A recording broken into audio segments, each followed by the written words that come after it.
2, 1. Salam alaikum, everyone. So tonight we're going to talk about the election. What's going on? I think there's a background noise. Oh, my eyes are all puffy. Yeah, But anyway, about I that, think that Rosemary. tonight we're going to talk about the election, Mamdani in New York City, and why conservatives are losing their mind.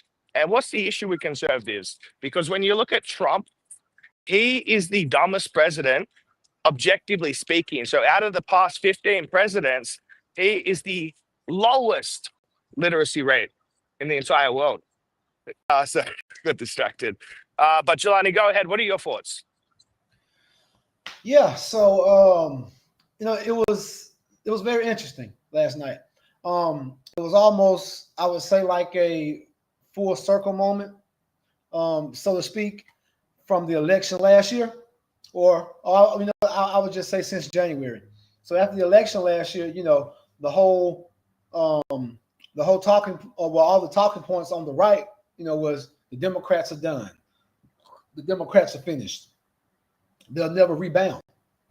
And they possibly could have been right.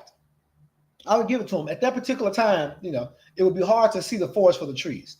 So they most definitely could have been right at that particular time.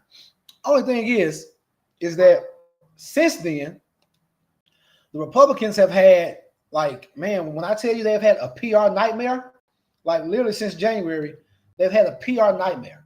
And that nightmare was exacerbated, I would say, within the past month or so by leaked text messages from the young Republicans, them being racist, the debacle with Signal, and the SecDef, and how he leaked classified information. One of the nominees for a certain position also had racist messages, and just the whole messaging period from the Republican Party has been a detriment to them. So much so to the point to where pretty much last night it was almost like a Democratic wave of just different Democratic wins across the country. Now, given these wins were in, for the most part, majority blue states anyway, but there were a couple of key wins that were in majority Republican states, in which Republicans lost not only seats in that state's particular legislative body, but they also lost different counties. Certain counties flipped.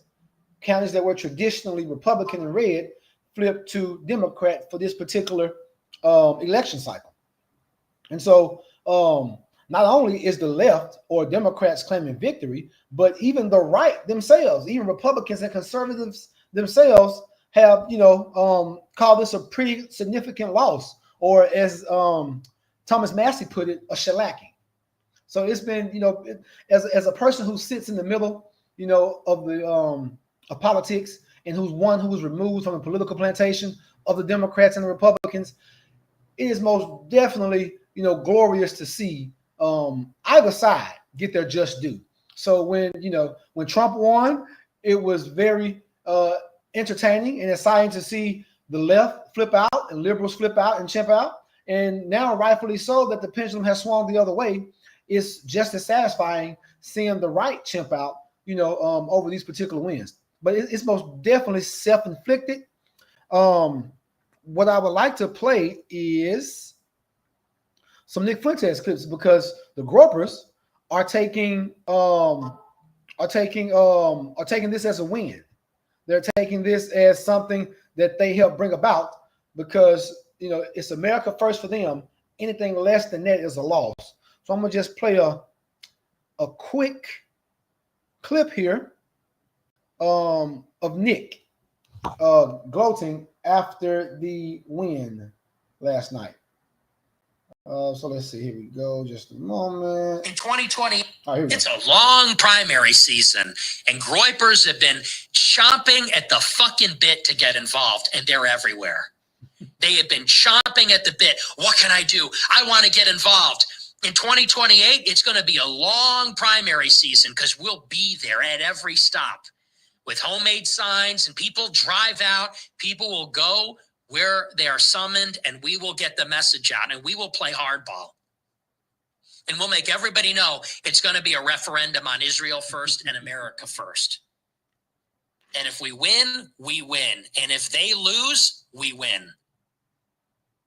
If a Jewish money-controlled Republican candidate loses, we still win. I'm happy to see it, actually. We have to be willing to play hardball if we want to win. We have leverage. We have to use it. Can't always surrender and eat shit. Have to be willing to walk away from the table. That's exactly what we're going to do. And yeah, so you heard it there first from the de facto leader of the Groper movement, aka the New Conservative Movement. They are willing to cut off the nose to spite the face. They're willing to throw the baby out with the water, which is, again, as I stated the other night, something that I find, refreshing. But yeah, talk about blowing a lead, man. Conservatives really blew this fucking lead, and they're going to continue to blow it, looking at past trends. It seems like it's going to be tough. Matt Walsh is now being called out by Nick. I'll play that clip later on too. He's been called out by Nick to pick a side. Either you're going to be America first or Israel first. So the line has been drawn in the sand. And last night, it really just, it really exacerbated that divide, which is consistently growing right now within the conservative movement. Yeah. Sorry, I was just walking through a lot of chaos. Jemmy, do you want to jump in? What are your thoughts about the election and what Jelani's touched on? So as a bleeding heart liberal, I'm glad that Mamdani won. I think that it was a referendum on Trump's policies over the last 9 months. The public is not satisfied with his actions. I think the majority are starting to see through the bullshit, unfortunately. My biggest concern, though, is sabotage. America is a capitalistic society. Every time a movement tries to go forward with socialistic policies, we step on their necks. So I am curious to see how his leadership will go forward, and I hope for the best. If it fails horribly, socialism is dead in New York. But if it is successful, hopefully America can, make a change for the better moving forward. Yeah. Look, I think that when it comes to conservatism, and sorry, I was a bit distracted before.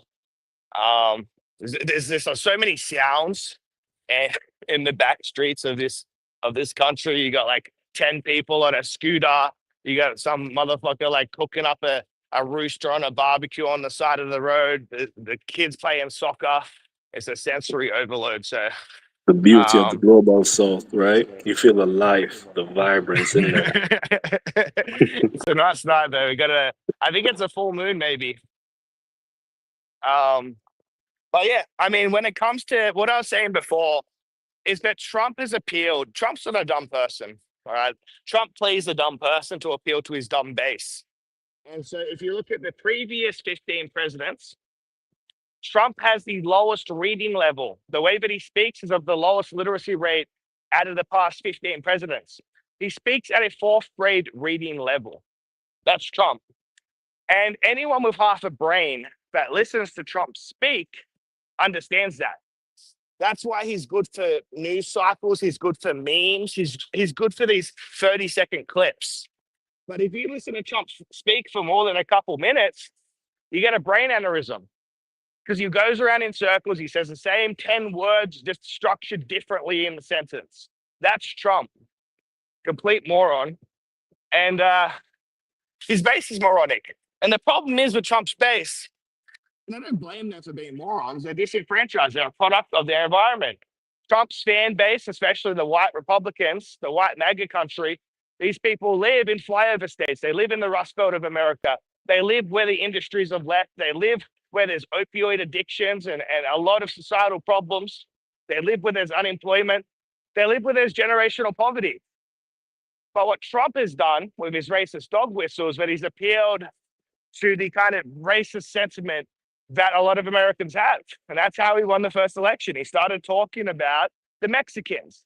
They're bringing over the Mexicans. They're drug dealers. They're rapists. I'm sure some of them are good people, but so that was a dog whistle to the base because that was during 2016. That was really the rise of the alt-right online, right? And so his second time around, what does he do? Comes out of nowhere. Kamala Harris was winning all of the polling data. He comes out of nowhere and says the Haitians are eating the cats. They're eating the dogs. They're eating the ducks at your local park, right? My thing is, So he runs on xenophobia and racism, and that's how he won. But the average American MAGA-based supporter would benefit better from the Democrats, but they have such a red scare. They have such a fear of communism because of the bear pigs and because they've been psyoped by rich people to think that someone from a trailer in Alabama has more in common with someone like Trump or Elon Musk because they're both white. They have more in common with Trump and these elites than they do their poor black or Hispanic neighbor. And that's a psyop because these people vote against their own interests out of fear of dog whistles. They would benefit from universal basic health care. They would benefit from SNAPs. They do benefit from SNAPs. And yet they're the loudest advocates against these programs that would benefit them. So that's why I think the average Republican is just a moron. And so I land there. Go ahead, Gelati. Yeah, I mean, you're exactly right. Trump galvanized that base because he was saying things that no other mainstream politician would say.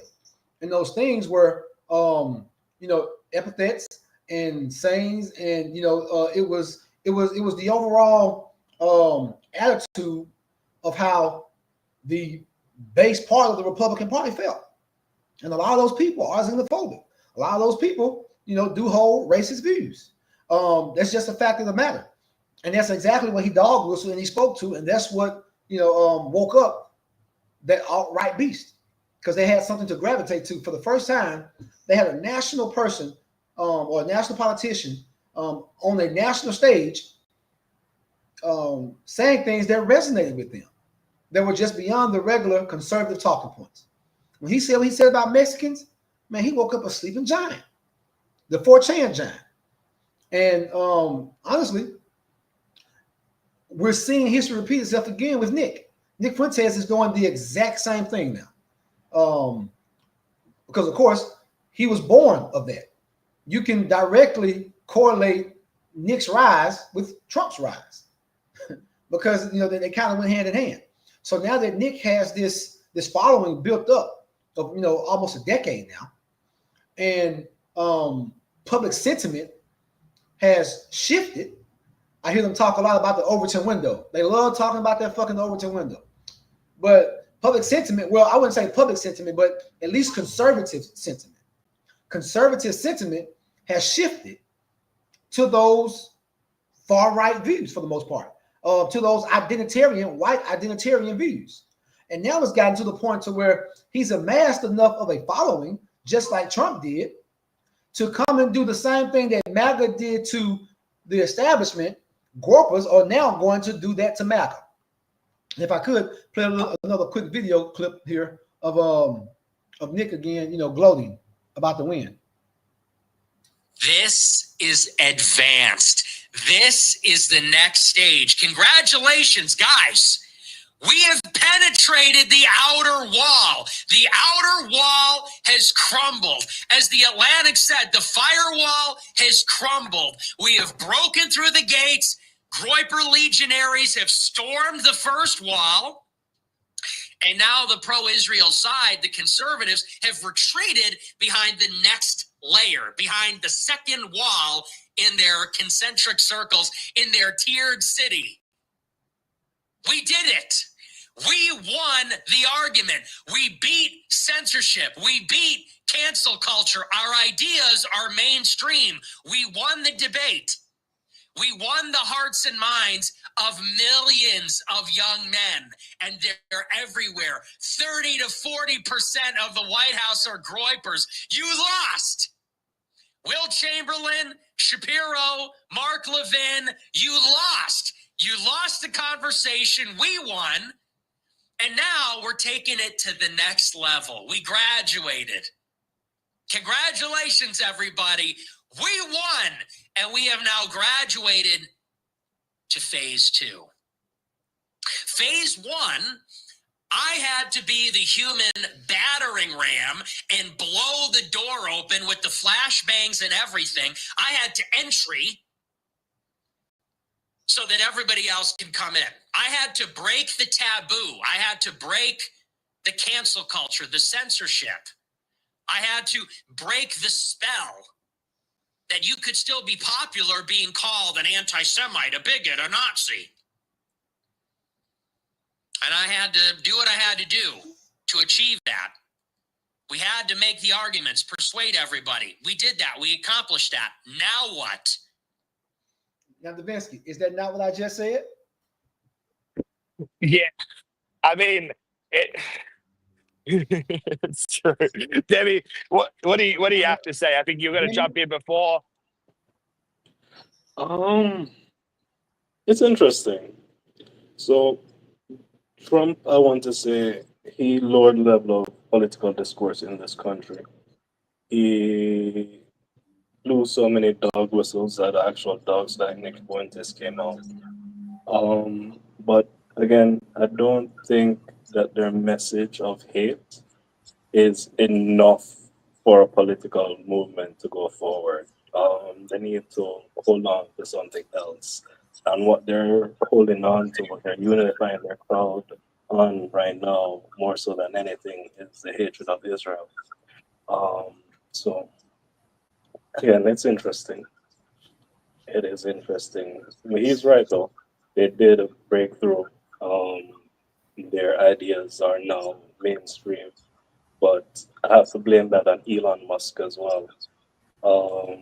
Because the replacement theory, that's his theory, and he owns the town square. So he puts up ads about this thing. That's how that's why the normies are talking about it now. It's sad, honestly. But again, the Democrats are a bit to blame. When they had power, they went a bit too far.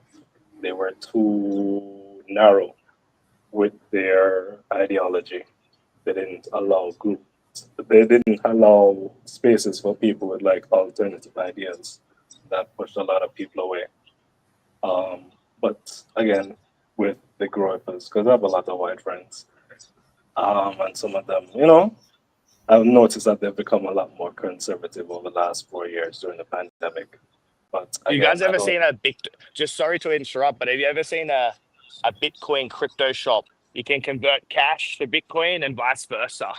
Oh, wow. Yeah. Oh, not the shop. We have the ATMs all over the Yeah, place. we have the ATMs. Oh, really? Yeah. I think there would be a lot of like black money that cycles through that. Yeah. A lot does. You have to wonder why there are so many in the inner cities. But that's a different conversation. I've never seen one before. I think you kind of threw me off my train of thought. What was I saying? Say that again. You were just talking about your white friends and how you see them. Yeah. I don't think they're malicious, and I don't think the maliciousness and racism that black people hate is the one that keeps us out of jobs, the one that won't hire us even if we're more qualified than someone of, a fair skin color. The little tribalism is to be expected, and it's okay for that to be discussed. You can't, demonize someone just for that. So it's good that a conversation is being had. It should have been had long ago. Again, I don't think there's malicious intent behind it, but the economy is bad, and people are looking for someone to blame. And it is easy to blame the people who don't look like you. Trump is very skilled at picking enemies, and he picked immigrants as enemies. So he has the foundational Black Americans on his side, with that front. He picked the transgenders as enemies. The Christians don't like that. The Norman people, traditional values. Yeah. So he has successfully associated the Democratic Party with criminality, and that is impressive. Right. Although he talks as a fourth grade reading level, his communication skills are excellent. Go ahead.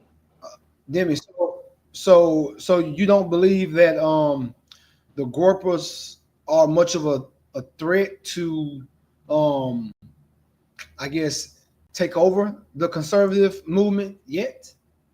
No, they'll take over the conservative movement. I just don't think Okay, okay. that they're hateful, if you know what I mean. Because like a lot of Indians are Gorpas, a lot of non-white people are a part of the Gorpa community. It doesn't have that, deep-seated malicious hatred as the KKK. Com- Don't don't completely don't don't don't get me wrong. There are some people in that community that have that, but they aren't at the forefront yet. But if the Groypers become the forefront, what comes next is going to be worse, and it is scary. Look, So here's the the thing. Groypers are trying to water down their ideas, right? Because Nick will say some pandering clip. I don't care about your race. I don't care where you come from. If you're here, you're America first. That's what matters. Blah blah blah. And then the next 10 things he says after that about how this is the people are subhuman, prone for criminality, and there's no prescription there. Well, what is the prescription? Do you deport these people? Do you kill these people? If there is this innate Yeah, attribute but encoded within their DNA, but like you but don't have to you have to read between the lines. You don't have to say that. Like no, yeah, that's it. intelligent people know that the crime statistics aren't based on race. But he does have those, he does he does use that. You are 100% correct on that. It It's pulls not just in the crime racist. statistics. He'll do stuff like race and IQ. Like these people are just less intelligent. They're more prone to criminality. You know, I mean, he just does a lot of today, fear. He does a lot just of fear mongering. I don't know how you can say the Groypers aren't a hateful movement. The people that are drawn to the Groypers, yeah, there's non-white Groypers, but they know they're second-class citizens within the Groyper ranks. Like they know that they're Yeah, self-hating, self-deprecating losers, and that's who attract. Man, is oh my yeah. god, did I get lost? But I think it goes back to the economy. I don't think it's is. I don't think race is their primary motivator.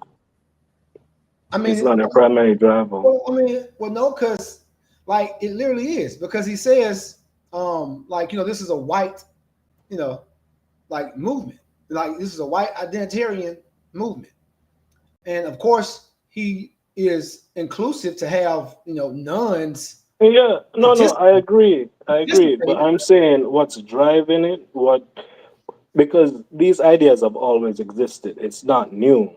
The Okay, reason why right, it's okay, mainstream right, now, right, right. Okay, it's okay, two yeah, I things agree that with bring that. it to the mainstream.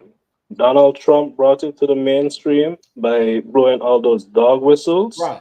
and Nick Fuentes, Charlie Kirk, those people are perpetuating it. It is getting traction now because the economy is bad and people are looking for someone to blame. That's what I say. That's what I Right. mean. It is white Christian. It is what? What they call themselves? White Christian nationalist group. It's Yeah. blatantly obvious to see.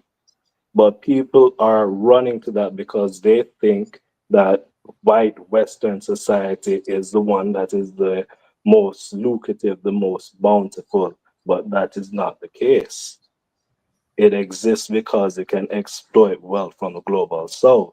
But it is becoming harder to do so as the global south develops. And because that stronghold is loosening, economy over here is going to shit. Unless we start to work fairly with the rest of the world, it's not going to go well. So I welcome Mandami and I welcome a socialist change. So, yeah, I can agree that race is not the, I would say the main driver behind the group of movement. I would, I would say, Disagree. oh, so you think race is, well, you know what? I do believe it's a big part of it. Like, I do believe that it is, one of the pillars. Just I before would you say go that. off, Jelani, Yeah. before we hear your monologue, I just want to promote the space. Everyone, welcome to the Kalergi crew. We do these podcasts pretty much every night. Shout out to Jelani Barr and Demi. These guys bring a different perspective and a good perspective to the conversation. If you want to join the panel, then go to the comment section. I'm going to put in the StreamYard's link. You don't need an account to join. Just come on up, grab a mic. Tonight we're talking about the future of conservatism, Mamdani, and the Groypers. So go ahead, Jelani. Sorry for the interruption. And like and subscribe whatever platform you're looking on. Yeah, no, that's fine. Yeah, I was just saying that, I believe that it is a pillar of the movement, right? I would say that this movement has, maybe 2 or 3 main pillars, focusing on Jewish influence, race, and, at this point, I would say, I really can't even think of another pillar because it's not a very economic movement. Did you say religion? Have one question. Okay, well, I guess religion. That's right. I forgot. Nick is Catholic. So yeah. No. So, yeah, Christianity is look. The way that I put it is race, then religion, slightly after race, and then conservatism, like Republicans. I think that's how they view each other. I think that, and the Christian attribute can't be underplayed either. There's a quote, I forget who said it, but he said that fascism will come to America draped in the American flag, carrying the Bible. And that's what we're seeing with someone like Trump. Nick is a bit more of a radical than Trump is. So Christian fascism is going to be a serious contender because Americans are a very religious population, right? They're not like Western Europe. They're not like Australia. Like, Americans are deeply religious. I have a question, and this intersects with religion, the Groypers and Mamdani. Do you think the Groypers in New York voted for Mamdani or Cuomo or someone else? Oh, that's a good question. I would guess. I don't know. You go ahead, Jelani. Who would you say? Because the Mamdani is Muslim. Do I think Groypers voted for Mamdani? Mm-hmm.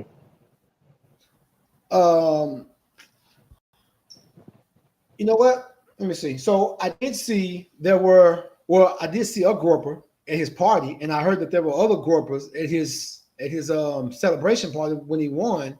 So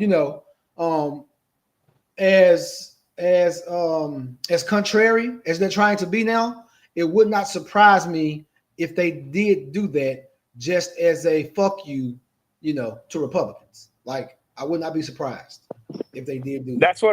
That's kind of what I would have thought as well, actually. It's not that they like Mamdani, but yeah, they didn't like Cuomo. And And just to send a message. I mean, because you heard Nick. Like Nick said it, like, we sent a message. Like, he takes credit for the Republicans' loss last night. He takes full credit for that. And as he said, like, shit, we'll flip the table over before we let you win the game. So, like, they are really being principled right now in their beliefs to where it's, do what we say, or, look, not only will you not participate, we'll make sure you lose. Like he's making a point of that. The Groypers have a big online presence. And so from the outside looking in, if you didn't know about how they work social media, you'd think they're a lot larger movement than they actually are. But they work as a team. All of these top general Groyper accounts, they got 20, 30, 10,000 followers on X. They're in group chats. They share posts. They live for ratios. Even Nick does that in Nick's Telegram. He's like, ratio this post. So you'll get a reply from someone with a much larger account, and then Nick will get like a huge boost. I don't think there's any more than, say, 50,000 actual Groypers, and then maybe 200,000 Groyper-esque kind of adjacent Groypers. Right. And they're not that big, but because they work as kind of like a hive mind, and Nick has cultivated a cult. He is a cult of personality. That's why he made his Groypers do a pledge I will kill, rape, and die for Nicholas J. Fuentes. Right. They are a cult. So, that's how they operate. They operate like a cult. And so that makes them look like they're far more influenceable than what they actually are. If Musk got rid of, say, 20 Groyper accounts, Nick's presence would like deteriorate rapidly. Like, they do work together. They're in these big group chats. And so it makes them look like they're a lot more numerous than they actually are. Well, see, they're a critical mass. Is a lot of times it's not about the quantity, it's about the quality. They always say if you got 5 good men can do the work of 300 lesser men or 100 lesser men. So they do have that that critical mass that is dedicated, and young white men are very easily radicalized for pretty much any cause. Like you can radicalize them, for pretty much anything if you just get them to believe it. So, and then beyond, I think my definition of Groyper is a bit broader than yours. yeah, I'm thinking about everybody who's an incel, like a poor white dude that's right. Well, see, not you doing probably well in would this have economy, and not just his fans. Yeah, see, you would have that I, experience because you have friends who are involved in it. I don't personally know in the group, but I just know what I see online. So I'm pretty sure you do have a more behind the scenes look at what's going on. But I do see that it's not just a white as far as participation. Participation is not just white, but actually no pro-white movement has ever been just white. Because every pro-white or white, nationalist or supremacist organization always had non-white people, who they associate with and who they work But the with. thing is, these people are useful idiots. And look, they've been pushed out of nationalism to some degree, even like mainstream conservatism. Like they've been kind of pushed out, especially fringe groups when it comes to white nationalism, right? It used to be a lot more of a strict criteria. And when Nick first started his online presence, he was quite small. I remember watching Nick on JF Garapi 2016. I think he was like 18 years old at the time. And, he had a very small fan base. And back in those days, he was a lot more racial, right? He still is very racial.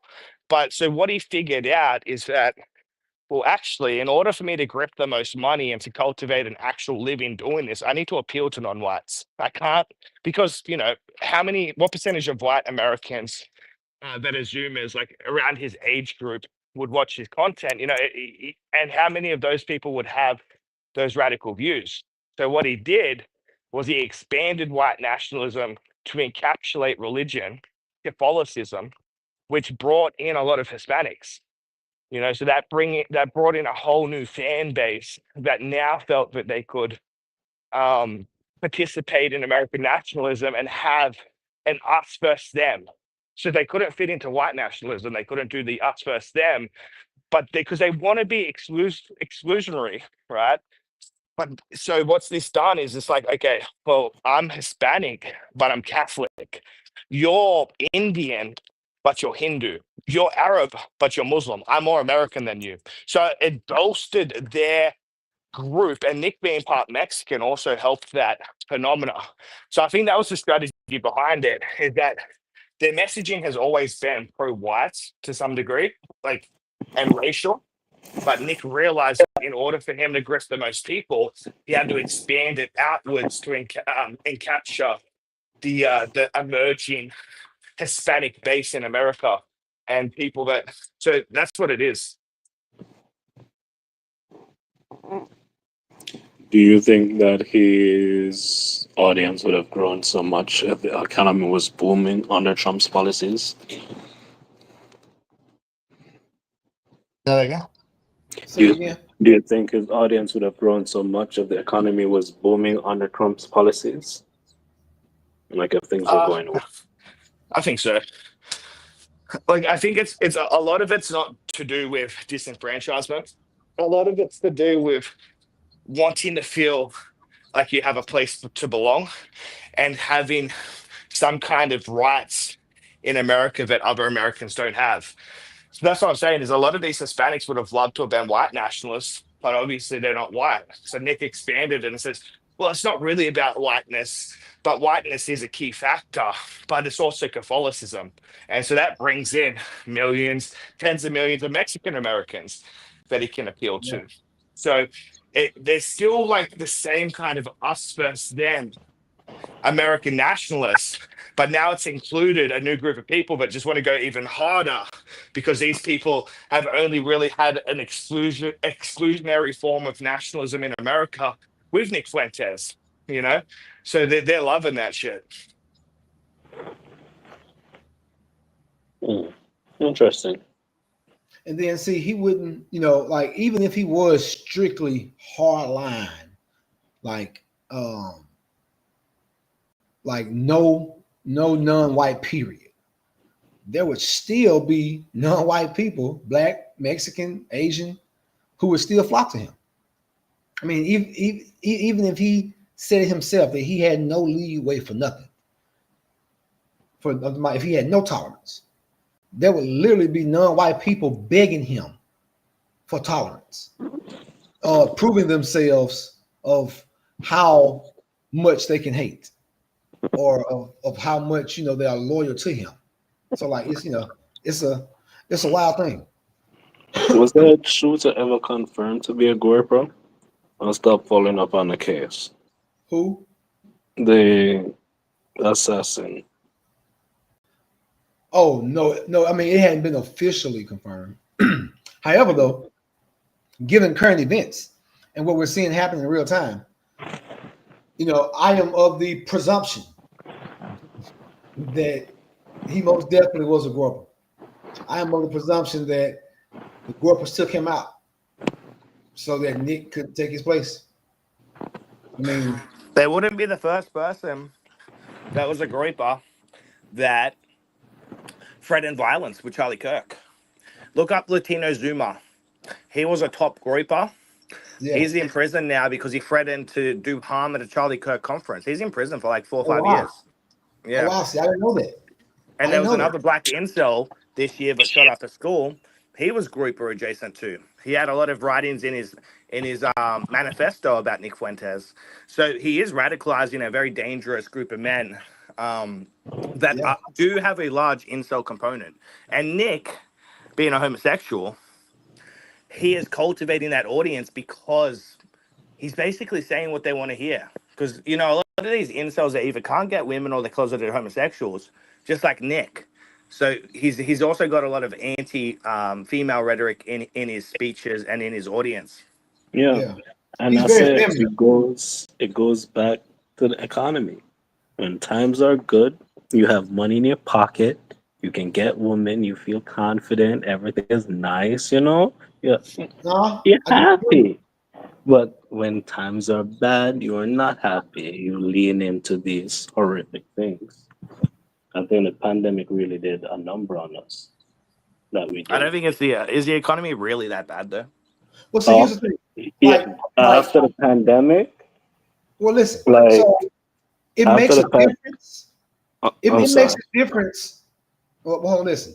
It makes a difference. I give you that. It most definitely makes a difference. If anything, the economy is just an accelerant, right? So if the economy was going great, I'm talking about if America was profitable, if everybody in this country was filthy fucking rich and nobody was poor, you would still have gropers. It's just that with the economy being fucked up, it makes it so much easier. It makes it so much, you know, appeasing to be a groper, because now you have something concrete that you can complain about and that you can use as a, you know, as a carrot to be like, hey, look at this shit. Look at the economy. Look how they're fucking you over. And so now you feel disfranchised. So, you know, I don't think the economy matters as to whether it would happen or not, but it does play a role in, you know, the amount or the I guess maybe the intensity of it happening. Most definitely. It most definitely intensifies the situation, which makes it easier for recruitment, because that's how a lot of those movements recruit. As Da Vinci just said, they're not recruiting the top people in the world. They're not recruiting the top students. They really are, for the most part, kind of scraping the bottom. But again, everyone is very impressionable. So of course you're going to get those people who are at the top, who are impressionable, who just fall for anything, and yeah, they'll follow along with it too. But for the most part, those movements are looking for people who are disenfranchised, because that's the easiest way to manipulate someone, or one of the easiest ways.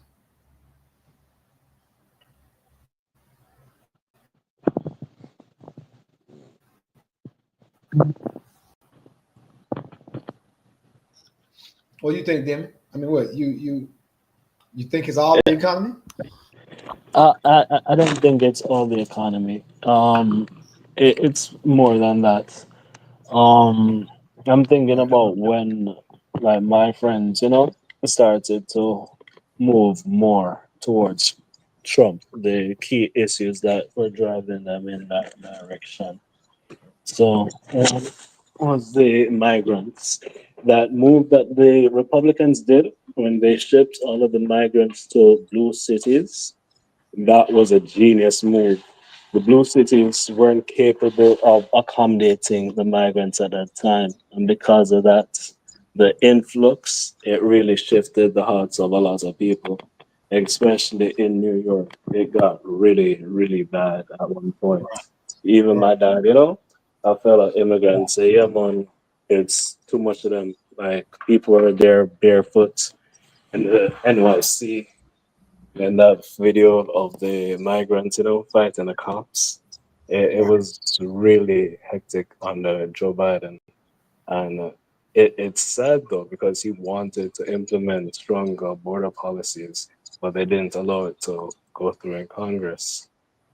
The problem with Democrats is the same with House Blacking. I don't know if you guys watch House of Dragons.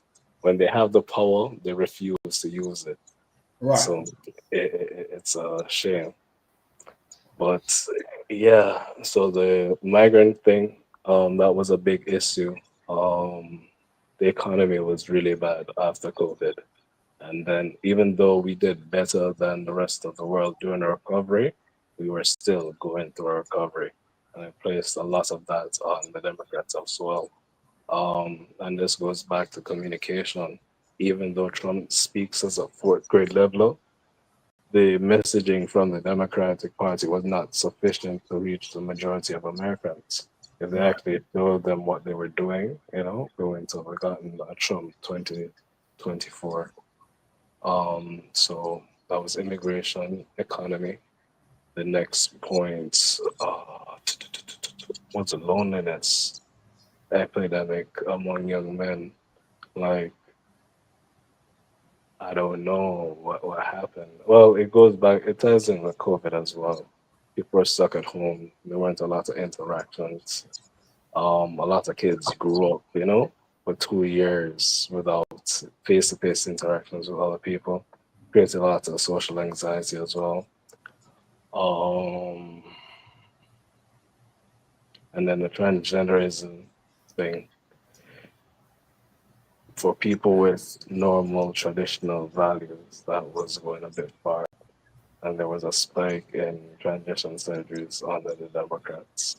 And, as you Ju- Oh said yeah. earlier, Davinsky, Just America is a Christian country. yeah. Look, we got 200 live listeners across all the platforms. We're on Twitch, we're on YouTube, we're on X, we're on Kick.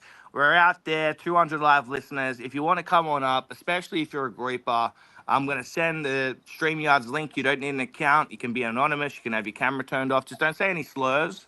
That's the only rule that I have for this space, but you can talk about what you want to talk about. I'm going to have a quick shower. I just went for a big walk. I'm sweating. I'll be back in about 2 minutes. So, guys, keep the conversation going. Let's get some energy in here. And guys, please grab a mic. Let's come on up because, I will debate any grouper. I think that you people are a plague on society and you're led by a brown Nazi, Nicholas J. Fuentes, the Mexican. So I'll be back in a few minutes. Yeah, Demi. Um, what was I gonna say? Damn, the Vincent took it right out of my head. Uh, it was something you had mentioned Talking earlier. about the economy, just to piggyback, if you guys want to support Jamaica, they just went through a Category 5 hurricane. That shit was crazy. There are mad links on Twitter all over the place. How about the little island? It's a beautiful place to vacation. But continue.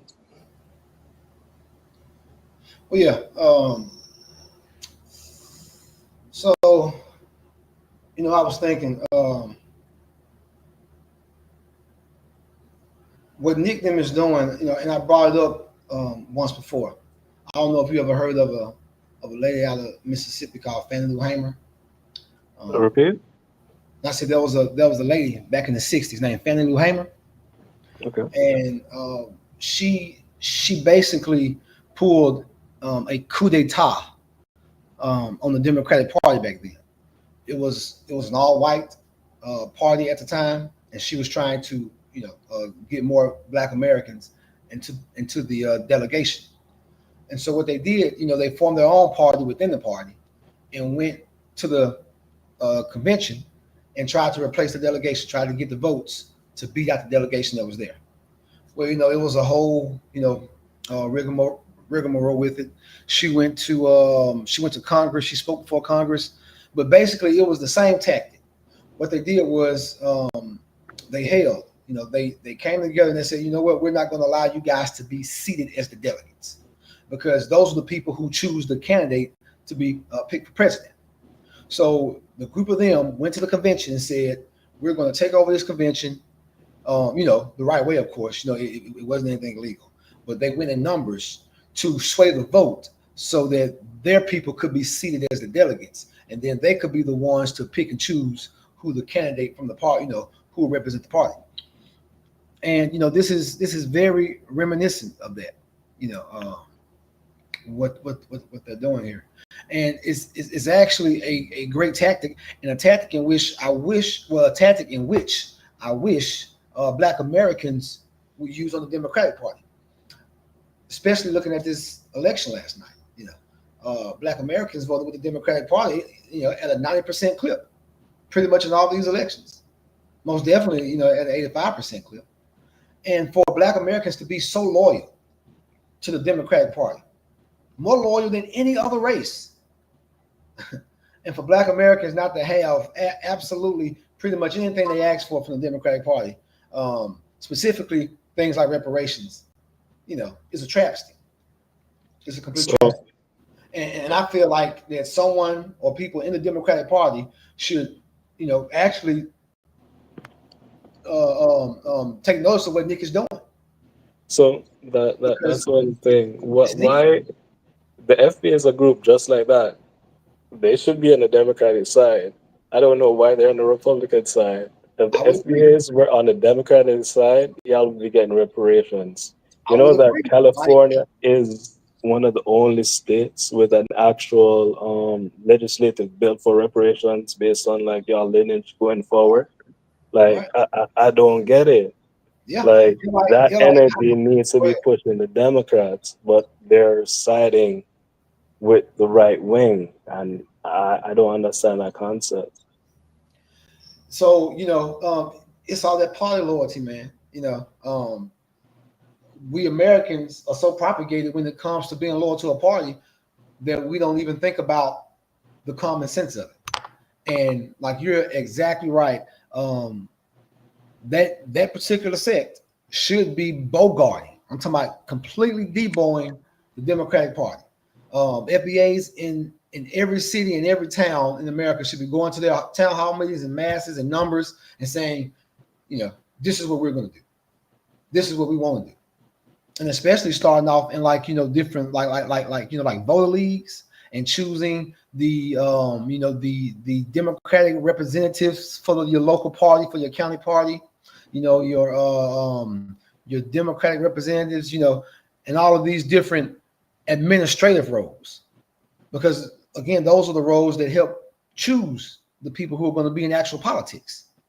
So if they could go to those meetings, those city council meetings, those local voter league meetings, take over those local administrative positions, like, yeah, like they could really force the Democratic Party to make the change.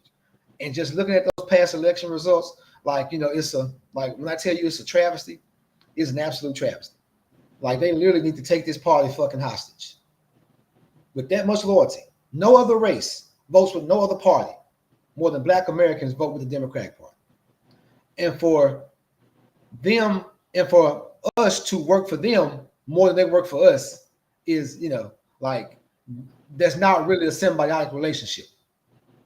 If anything, it's almost a parasitic relationship, especially when we look at the fact that, Democrats benefit other races and other particular groups more than they do Black Americans. Like we're literally still at the bottom of, a lot of assistance, bottom of a lot of issues, and bottom of a lot of bills and things that were meant for us, or initiatives I was trying to say, that were meant for us, but we don't get the most benefit off of it.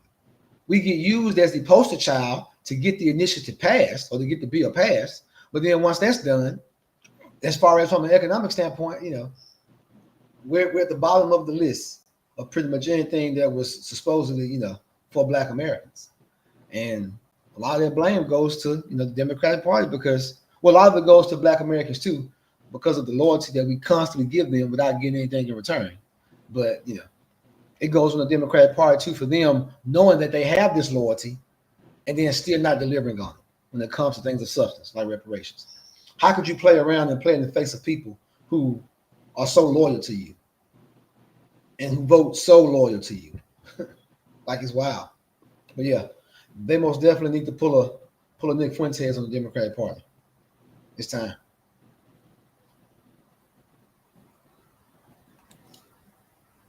Yeah.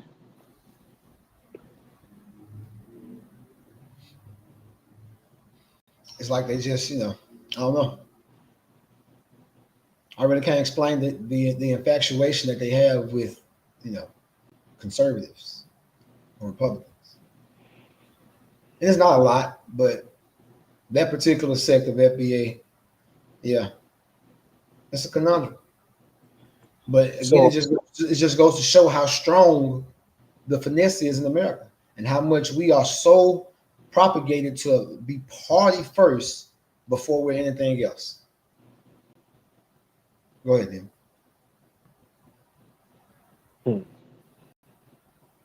I'm trying to think. Is there do you think that Black Americans would benefit more from like centrist, that a more centrist Democrat or a more progressive one? Well, I mean, I think they would benefit just being Black American first before they are anything else. So, like, before you're like, no, I'm talking about. Well, I mean, yeah, I know what you're saying, and I'm getting to it, but that's kind of my actual point. Like, before you're anything else, like literally, before you're anything else, before you're progressive, before you're central, before you're this, before you're that, you are Black American first. And as long as you pretty much have that basis, like as long as you're rooted in being Black American first, then you're never going to steer too far from what the agenda is for Black America. As long as you're Black American first, you pretty much always, no matter what other branches you take or whatever side you choose to lean to, even if you lean to the right, as long as you're Black American first, then you're always going to be rooted in a place to where, you are, you're sufficient enough to be trusted with the agenda for the most part. Now, just as far as the status quo and how things are now, if the numbers are right with Black Americans, having that attitude towards the Democratic Party of, we're about to take this over, then, I really don't think it would matter too much whether they're progressive or central from that standpoint of how, like I said, status quo right now of how the party is, if they chose to do that.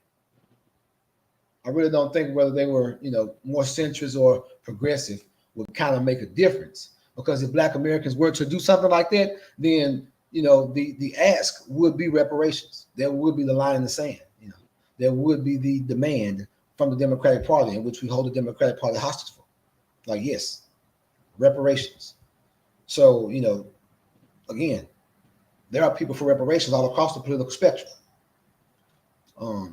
So just from that standpoint of, where we are now. Are there any white Republicans in support of reparations? There's some. There aren't any national politicians who have publicly came out for it. But yeah, there are, Republicans and, white people I know who are for reparations. Most definitely. Most definitely. The sentiment is actually changing. The sentiment is changing. Yeah. I won't jump too far off the subject though. Dealing with what we're talking about. We can talk about whatever. Hopefully we get a couple more guests on the panel. But thanks Jolani and Demi for holding the conversation. I've been listening in the background. So guys, we got about 200 people here. I got 70 across my platforms. Jelani, I think, is up probably around 50. I don't know how many Demi's got, but we got a sizable audience in here. If you want to come up, debate your views, you can stream cross-platform if you have a YouTube or you want to get your voices out there. It's free content for you. So come on up and debate. This is the problem with groypers is that they only hide away in the comment section. They can't handle an actual debate because they know that their ideas will fall flat on their faces. They bring up the Israel lobby as if it's this big bad wolf. But if you look at the top 3 foreign donors to the government in 2024, you know who it was? Let me pull it up. I'll tell you who it was. The top 3 donors in America for 2024 were: number 1, Saudi Arabia. They spent 56 million in 2024, according to Farah filings. China spent 55 million 2024. Japan spent 53 million in 2024. APAC only contributes between 3 and 5 million per year. And if you take like APAC and the affiliates and the think tanks, it goes up to about $20 to $30 million a year. Well, that's the same as Qatar spends every year. So why is there so much focus on Israel? And the reason for that is that Jews are such a small percentage of the American population and the global population that they make the perfect scapegoat. It's so easy to obfuscate, Western imperialism and hide behind Israel. Who do you really think controls who? Is it Israel, a country of 12 million people, a tiny country, half of their country is desert, this tiny little country in the Levant?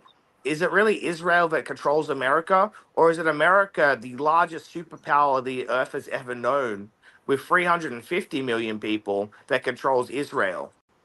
So you got to be kind of like a little bit disingenuous and a little bit like mentally retarded if you think that Israel controls America. It's America that controls Israel. And, Israel gives them intelligence and they give justifications. And this is what conservatives and, groupers love, is that they can obfuscate away from America's responsibilities and their own internalized guilt. Oh, well, there's 1 million Iraqis killed in the Iraq war. Those millions killed in Afghanistan. Well, that's Israel. We don't have any moral responsibility. We were psyops by the Jews. The Jews control the American government. Question. Therefore, Wait. That's logically inconsistent. If we are in control, then we have the moral responsibility. Based on yes, your argument, are we responsible for Palestine? in terms of what Israel's doing in Palestine, Mm-hmm. that's Israel domestic policy, though. That's got nothing to do with America. No, I mean, but you're saying that we are the ones in control. yeah, in terms of where America puts its military, in terms of where America declares war, it's not Israel that forces America to go to Afghanistan. It's not Israel that forces America to go to Iraq. Yeah, they can have like mutual interests and they can push towards it. But at the end of the day, is a country of 12 million people that contribute 20 to $30 million in lobbying every year, which isn't out of the norm. As I said, Qatar donates that much to political lobbying every year. Do they really have the But final say, or is it America? And no, but I'm just saying, we're the one who allows them to have that much power in the region. We are the superpower. And if you're saying that we're the ones in control, that means we would have more culpability for what Can you happened to them. speak up a little bit? It's a little bit low. I'm sorry. I'm saying the only reason why they can do what they're doing is because we support it. And if we're the ones in control of them, then we have more culpability for their actions. Because, like, when you have a friend and your friend is doing something bad, as a good friend, you're supposed to say, yo, brother, easy. You're going too far. Stop. Let us settle this. Hmm. But we have not done that in like 75 years. Well, So, Israel also has nuclear weapons, so they have some, domestic autonomy in that region. and we allowed it. Wherever you allow them, they have those. And they have the Samson plan where Yeah, if so it someone goes, attacks Israel, they're going to let off all their nukes. So what Israel is doing, even if America condemned it, and I do agree that we could pressure, I mean, America could pressure Israel to end what they're doing to the Palestinians. Like they definitely could, but Israel kind of has the final say there. What I'm saying, and I think where you misconstrued what I'm saying, is that America is the one that controls Israel rather than vice versa. America is the sole superpower in the world. And when America goes to war in Afghanistan, it's not that Israel forces them to. But that's what groypers will say. They'll say, well, Israel made us go. No more Zionist wars, no more brother wars, these kinds of things. true, they're looking for someone to put the blame on, and they are an easy scapegoat, historically speaking. That's what I'm saying. Yeah, and that is very dangerous.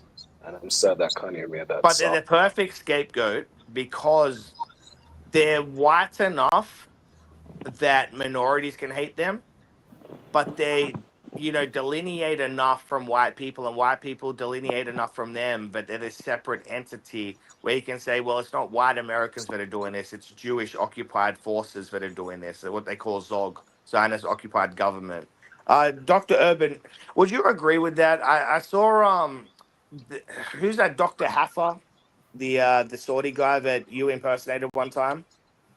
Oh yeah, Dr. Halter. Yeah, what Yeah, about him? he made a point, and like I think that there is something to that between America and Israel, who controls who? Is it Israel, a country of 12 million people, a useless little country, half desert, this tiny little country that contributes, 20 to $30 million a year in terms of like Israeli lobbying through APAC and their affiliates and their think tanks?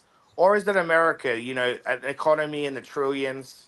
The three largest companies in America are larger than the entirety of the Chinese stock exchange, a country of 350 million, one of the largest countries in who Well, controls who? listen, I heard his argument for a while. He's been doing it for about a month now, and there's something there. But I'm gonna be honest with you. From what I understand about the world banking system, the first corporations that were done, right, and the world after the French Revolution, where monarchies don't rule anymore, is rich merchants. I mean, you have to think broader than just Israel as an entity, as an administration. It was made by the Jewish mafia. It was made by Jewish merchants who are very, very successful, and Jewish bankers who are the most financially successful people on planet Earth. They submitted the British Empire to them, the Portuguese, um, and America. And in America, ever since Henry Kissinger got John F. Kennedy assassinated against APAC, Henry Kissinger silently ruled America. So it could be possible. I mean, I think they fuck around and do and have had a lot of power influence, almost to the point of full control. But at the end of the day, a small sum of people can only have but so much control. There's a limit to their capacity. They can max it out. They can add a torble to it. They can do so much shit, propaganda, brainwash. But it's just majority always wins. The mob always wins, and the Romans learned that the hard way. So I think it's 50-50. They kind of do, but it's something that can be easily toppled if people wake up. And that's what's going on, that people have been waking up and people are against it. Even this guy who got elected in New York, Mamdani, his claim to fame, his memorable moment is when he said, "Look, I'm not going to Israel to war. Oh, but what about the Jews? I've talked to the Jews here in New York." And that's what's going on. They're losing influence. People are becoming anti-Semitic. People are becoming anti-Zionist. People are becoming indifferent to it. Look, I don't want to help them. I don't care about if they're right or wrong. I don't even care. I worry about my country. So because of that, they're losing their power because a lot of it was a facade. Their actual grip is only for so much. Um, that's what I think. I can go on and on, but I think that pretty much summed up. It's a little bit of both, but I think in realistic terms, when you cash everything out, they don't have that much power. But right now they have a lot of influence. It's not the same as actual power, but they have to But a lot completely of flip countries over have 90 of them. influence. You know, okay, let me quiz you, Urban. Um, if you were to guess the countries that get the most, that give the most in foreign lobbying every year to America, what would it be? Like, can you just give me a couple? I would say China because they benefit a lot. Probably Mexico, Israel, Canada because they own so much of our share. They should be. I don't know if they are, but they should be sucking our dick. But they benefit so much from them. Oh, we're on Twitch. What else? Yeah, that'll be my top four. That should be. All right, so the top three, you got one of them, China. That's number two, 54 billion. $54 million in 2024, according to Farah filings. Saudi Arabia is number one, 57 million in 2024. Japan, 53 million. So Israel is between, and this is domestic as well. So, like, just say Jewish interest, Zionist interest, APAC and their affiliates and their think tanks. It's somewhere between 20 and 30 million. So it's like half that of Saudi Arabia. Yet the concentration's usually solely on Israel. And, But I do think that it's because they're such a small, irrelevant population that they're the perfect scapegoat. here's the thing, Davinsky. By that metric that you said, that data makes sense, and you can uh, correlate that. But here's the other thing: is you got to go a little bit deeper. Who has more Jew? How many Chinese people with dual citizenship, not dual citizenship? We can combine those two data points. Are in power in America? Not a lot. How many Saudis? Not a lot. None, probably zero. Japanese, even less. How many Jewish people who are Zionists? A lot, and a lot of them not even Jewish. A lot of them are Christian. Just based on Zionism and believing in the state of Israel. Let's use that because that hooks the most people. How many Zionist people are in power in America? You don't There's even a need lot, money. yeah. You don't even need money at that point. And they probably are getting money through the back end because we're just talking about what's on the books, but the books don't really reflect reality, backhand deals. So that plays a big factor. It is true. Look, we got about 250 live listeners across Twitch, YouTube, Kick, and on X. So, guys, if you want to come up, grab a mic. I'll put the StreamYard's link in the comment section. You don't need an account to join. You just click on it. You can pick a username. You can be off camera. So it's in the comment section now. Shout out to Jelani, Demi, and Urban for joining. So hopefully we can get a few more people in here. It's a good space. So how do you feel? You're a New Yorker. How do you feel about Mandani, the American, Indian, Ugandan, Muslim, Hindu, being the mayor of New York City? It's a regular day to me. I mean, look, I think it's been gassed up. I think, they use the media, they use so much propaganda to try to get him out. Even Cuomo running as an independent, that's crazy. You basically had two Democratic decisions, people to choose from who's already seasoned. That was a crazy Hail Mary move. But the truth is, look, it's not really about Mandam. It's not about his socialist views about making MTA free for everybody. That's actually irrelevant because the MTA is already subsidized. In New Jersey, where I live at, I live in the New York metropolitan area. I live 20 minutes away from New York, but I live in New Jersey. The trains are We have two train systems: the New Jersey Transit, and we have an MTA that they operate the. I believe is the what's the name of that? I Pen. forgot what it's called. Maybe light rail, or is it the path? They operate the path within New Jersey. That's the only thing they have. The path is like $2, 75 cents, $3. New York is like $2, $2. The New Jersey one is $5 just to go around the corner. Just $17 trips, $12, $13 trips average. The monthly shit is fucking $400, $500, $600. Why is the New York one so much cheaper? Because it's subsidized by the government in New York. The real price of an MTA ticket should be around $13, $14, $15, but it's not.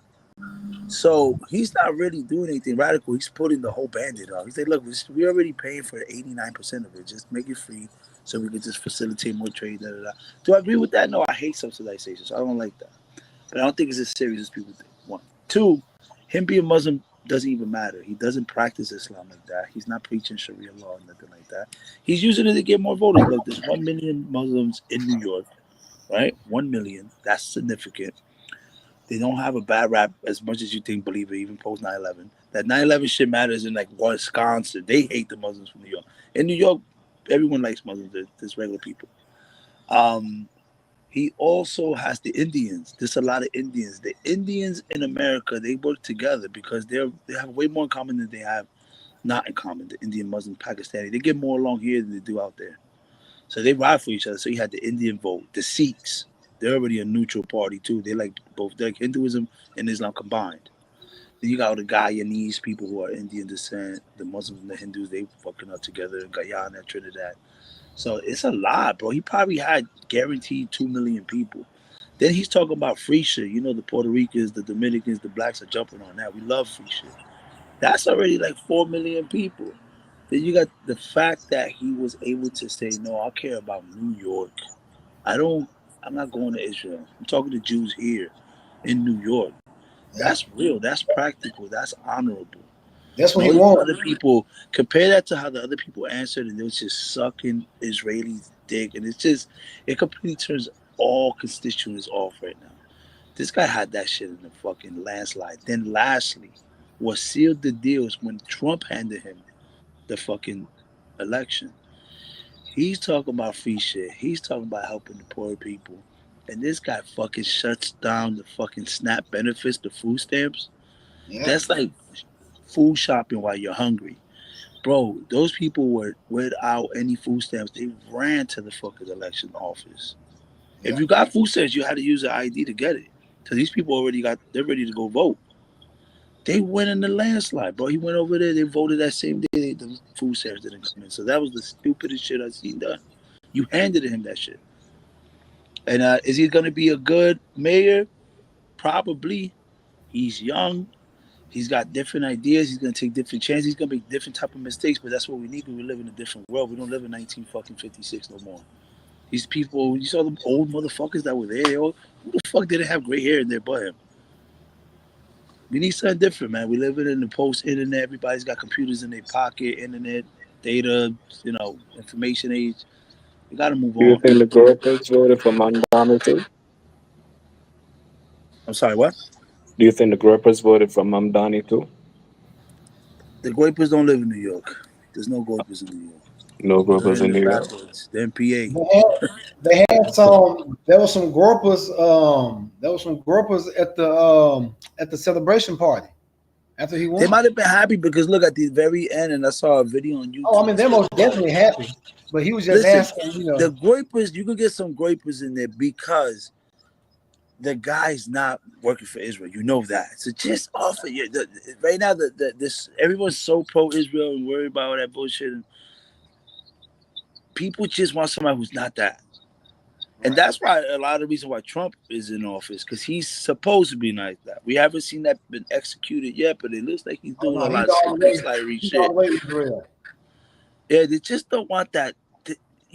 And he just don't want politicians no more. Trump, you can say whatever you want. He's an asshole. He's a shitty businessman.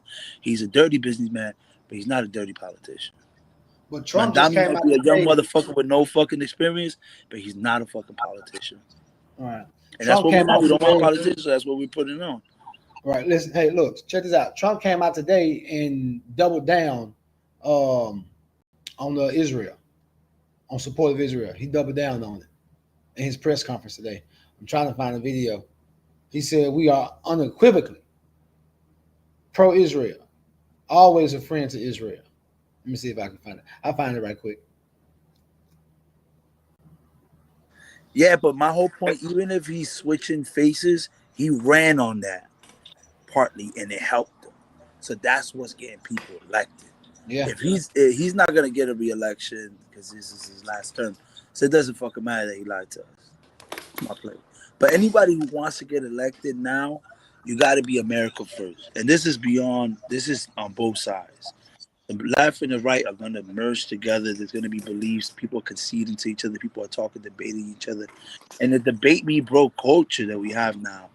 It's not like just the major guys. Me and you are talking to people, and we're changing our minds. I'll tell you, you know what, man? I could see some things in the Democrats, and I'm like, you know what? I like that. And there's some stuff that on us they like that, even though it's less on their than it is on our end. There is a bridge being built, and Mamdani is just crossed, that, and many other people.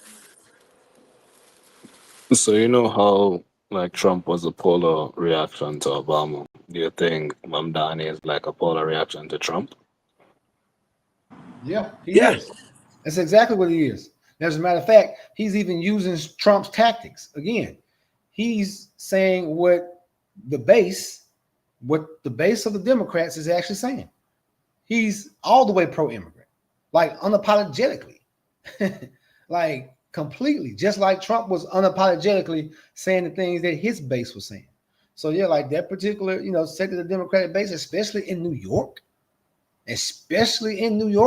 like yes, he went full-fledged. I'm saying what my people are saying, not what my colleagues are saying, not what the politicians are saying. I'm saying what the people, my constituents, the proletariat is saying. I got this Trump clip right here when he's from today. Here it is right here. At the Republican Jewish Coalition, and congratulations on 40 amazing years. I want to thank your national chairman, former Senator Norm Coleman, along with your CEO, Matt Brooks, and my friend Miriam Adelson, and so many other incredible supporters, distinguished guests out in beautiful Las Vegas. 4 days from now, we will celebrate the one-year anniversary of the most important election victory in the history of our country. With the help of many of you, we won all 7 swing states by millions of votes. We won the Electoral College 312 to 226. We won the popular vote for the first time of any Republican in decades, and we won 86% of the counties in America, 2,700 to 525. And very importantly, the RJC helped ensure that we won the highest percentage of Jewish vote of any Republican since 1988. I can't imagine we didn't do better than that after all I've done for the Jewish vote. I must be honest with you, but that's okay. 1988's not that bad. 1 year ago, we were a dead country. Now we're the hottest country anywhere in the world by far. Wages for workers have risen at the fastest rate in 60 years, and more than $18 trillion are pouring into the United States from all over the world. We have fully secured our southern border, and we have ended 8 wars in 9 months. That's pretty good. 8 wars in 9 months. We have 1 to go, as you know, Russia, Ukraine. That includes the historic peace deal that ended the war in Gaza. After 2 harrowing years of darkness, our 20 courageous hostages were returned to the loving embrace of their families. And you have to remember, we also got many of the other hostages out long before that. Many hostages were gotten out by us. Israel has never had a better friend than President Donald J. Trump. In my first term, I terminated the disastrous Iran nuclear deal. With Operation Midnight Hammer last June, we totally obliterated Iran's nuclear enrichment capacity.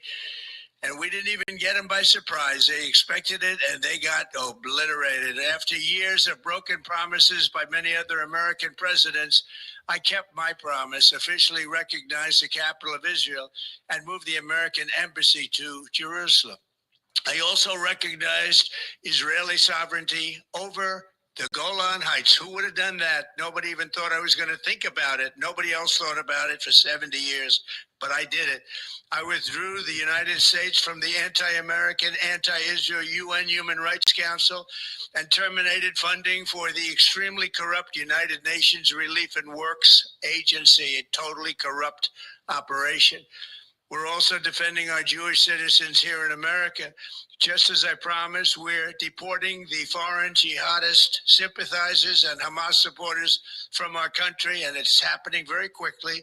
Upon taking office, I signed a historic executive order directing every department and agency in the federal government to do everything in their power to end the scourge of anti-Semitism in America.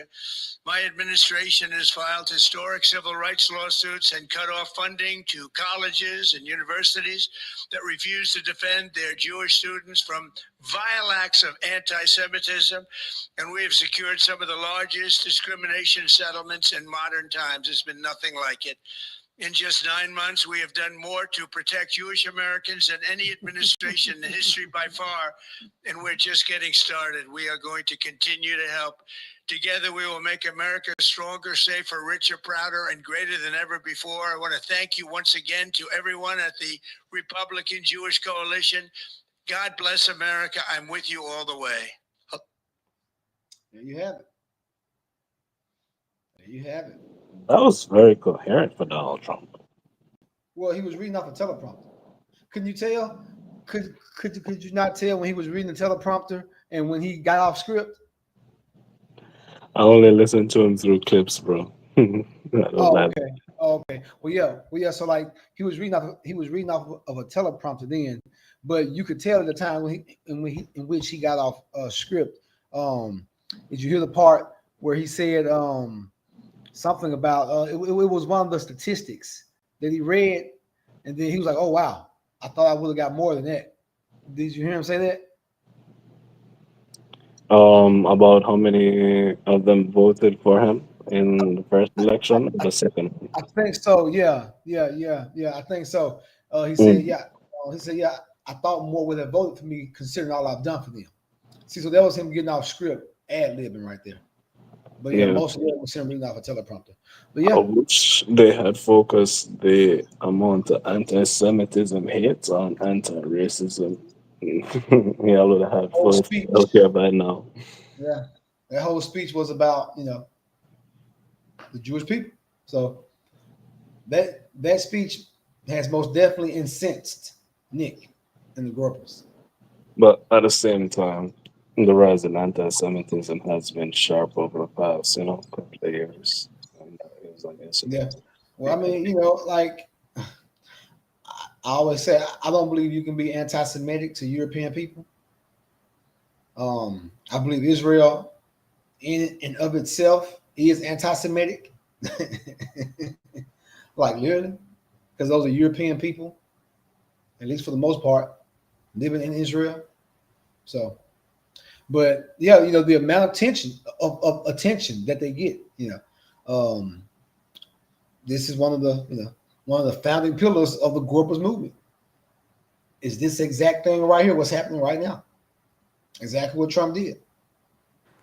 I think what Urban said earlier about the snaps, because, yeah, I mean, he started mentioning that towards the election. The first time he mentioned that was on Friday. Yeah. And, I think that he was trying to save that because, he was running against Mamdani in some sense. So, yeah, I think that was probably the reason he brought up snaps and how they're going to try and bring it back before the government opens up, because he understood this election was happening. I mean, it was too late, though. It was too late. I think that secured him, man, because that just pissed all those Urban off. Urban was right. People can vote. They have to get food stamps. You got to show your documents and all that. They're Yeah. lined up to vote. Yeah, Urban was right. They wouldn't vote for being lazy motherfuckers. That was the incentive that they needed. So Yeah. That was stupid. That was very stupid for the Republicans to allow the government to shut down right before such an important election.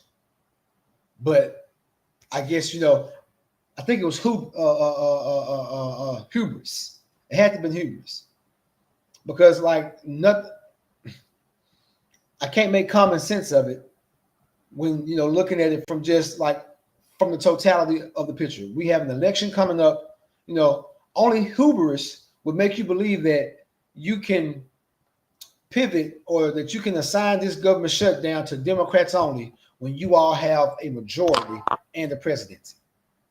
Like someone in the Conservative Party on the Republican team is not strategizing properly because there's no way that they really thought that they could spend this on the Dems at a time like this when they have so much power and when food stamps historically is something that Republicans have issues with. So like there's no way from a framing standpoint, from an optics, like who is dealing with optics in the Trump administration and in the Republican Party now that they allowed the optics to happen here? No matter whether it was the Democrats' fault or not, just from an optic standpoint, historically, you're never going to get the majority of the people to put that on Democrats, affecting food stamps. It was probably one of the dumbest moves ever. So you're completely right about that, Urban. Yeah, that was a big mistake, man. It really didn't help this election. And we're gonna see now. Listen, there's a new kid. He's young. These old motherfuckers gonna have to retire, take a break, sit down, man. It's over for these motherfuckers. Zabinski, I'll be right back. Yeah, I agree. I think that honestly, you know how there's a mandatory minimum age requirement to go into politics, especially for presidency? There needs to be an age limit as well. And I really think the age limit should be maybe 50, 55, because look, at that age, like a 55-year-old today, maybe 60 tops, because they can still relate to the younger generations to some degree. 50, 45 would be optimal. 45, you can relate to a generation, couple generations lower, couple generations higher. You're in that midpoint. The problem is Trump's like close to 80, right? And they see the world from a very different standpoint. They've gone through a totally different childhood. They have different experiences. The culture has shifted so much. But we see how much culture shifts just in generations now. Especially with the internet, it solidifies cultural shifts even more. You have like Zoomer slang, you have Zoomer kind of memes. Gen Alpha, Look, the moment that you don't understand memes, and that's what I think I like about the internet, it keeps me young, is because I do know what, the slang is. I do know what like the funny memes are. But have you seen those Italian like fucked up memes where it's just a picture?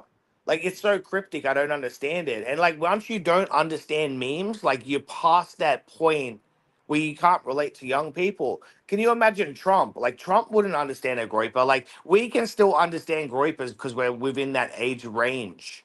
But you take someone 10, 20, 30 years older, they don't know the current climate. And that's what's fucking up the conservatives right now, is that you've got a bunch of boomers at the forefront of the think tanks. They don't know how the younger generation, like you call Nick Fuentes and the group as sexist, homophobic, and racist. They take that as a badge of honor. Like there's no more cancel culture when it comes to the N word. Like that doesn't exist anymore. And that's what Benjamin Shapiro is trying to do right now.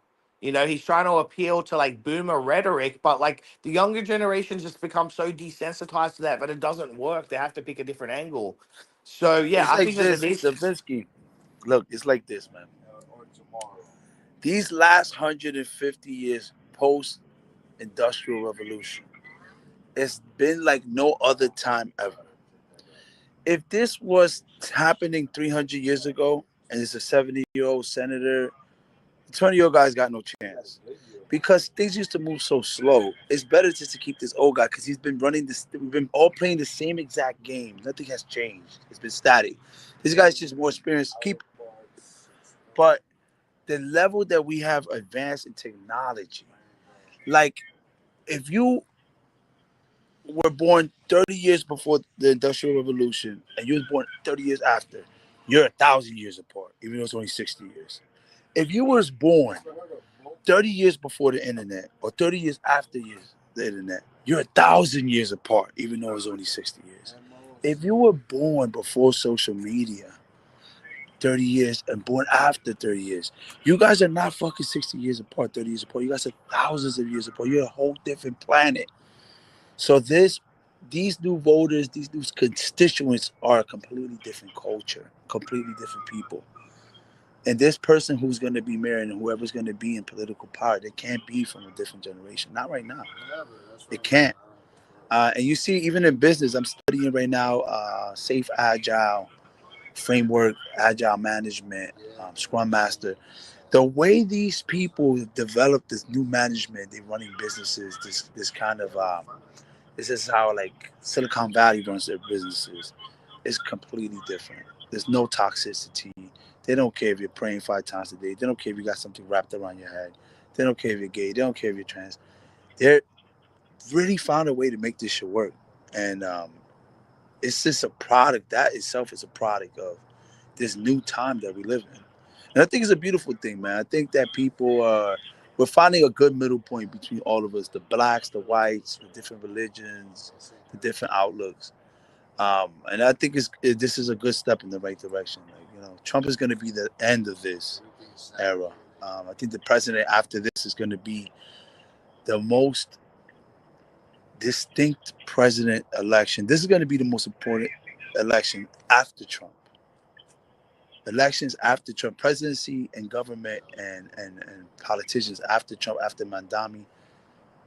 This is it. This is the beginning of something new. And it could be great. I don't know. Smoothly, or is there going to be some friction with the upcoming election in 2028 one? I'm a bit worried that they might stage some sort of coup. I don't think it's going to run smoothly as we expect.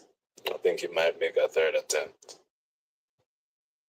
I think if the next person who runs for president is going to figure out a way to keep us, we got to federalize more. And when I say that is the founding fathers, when they developed this country, they wanted local government to be distinct from government and higher and above the hierarchy, looking at the macro.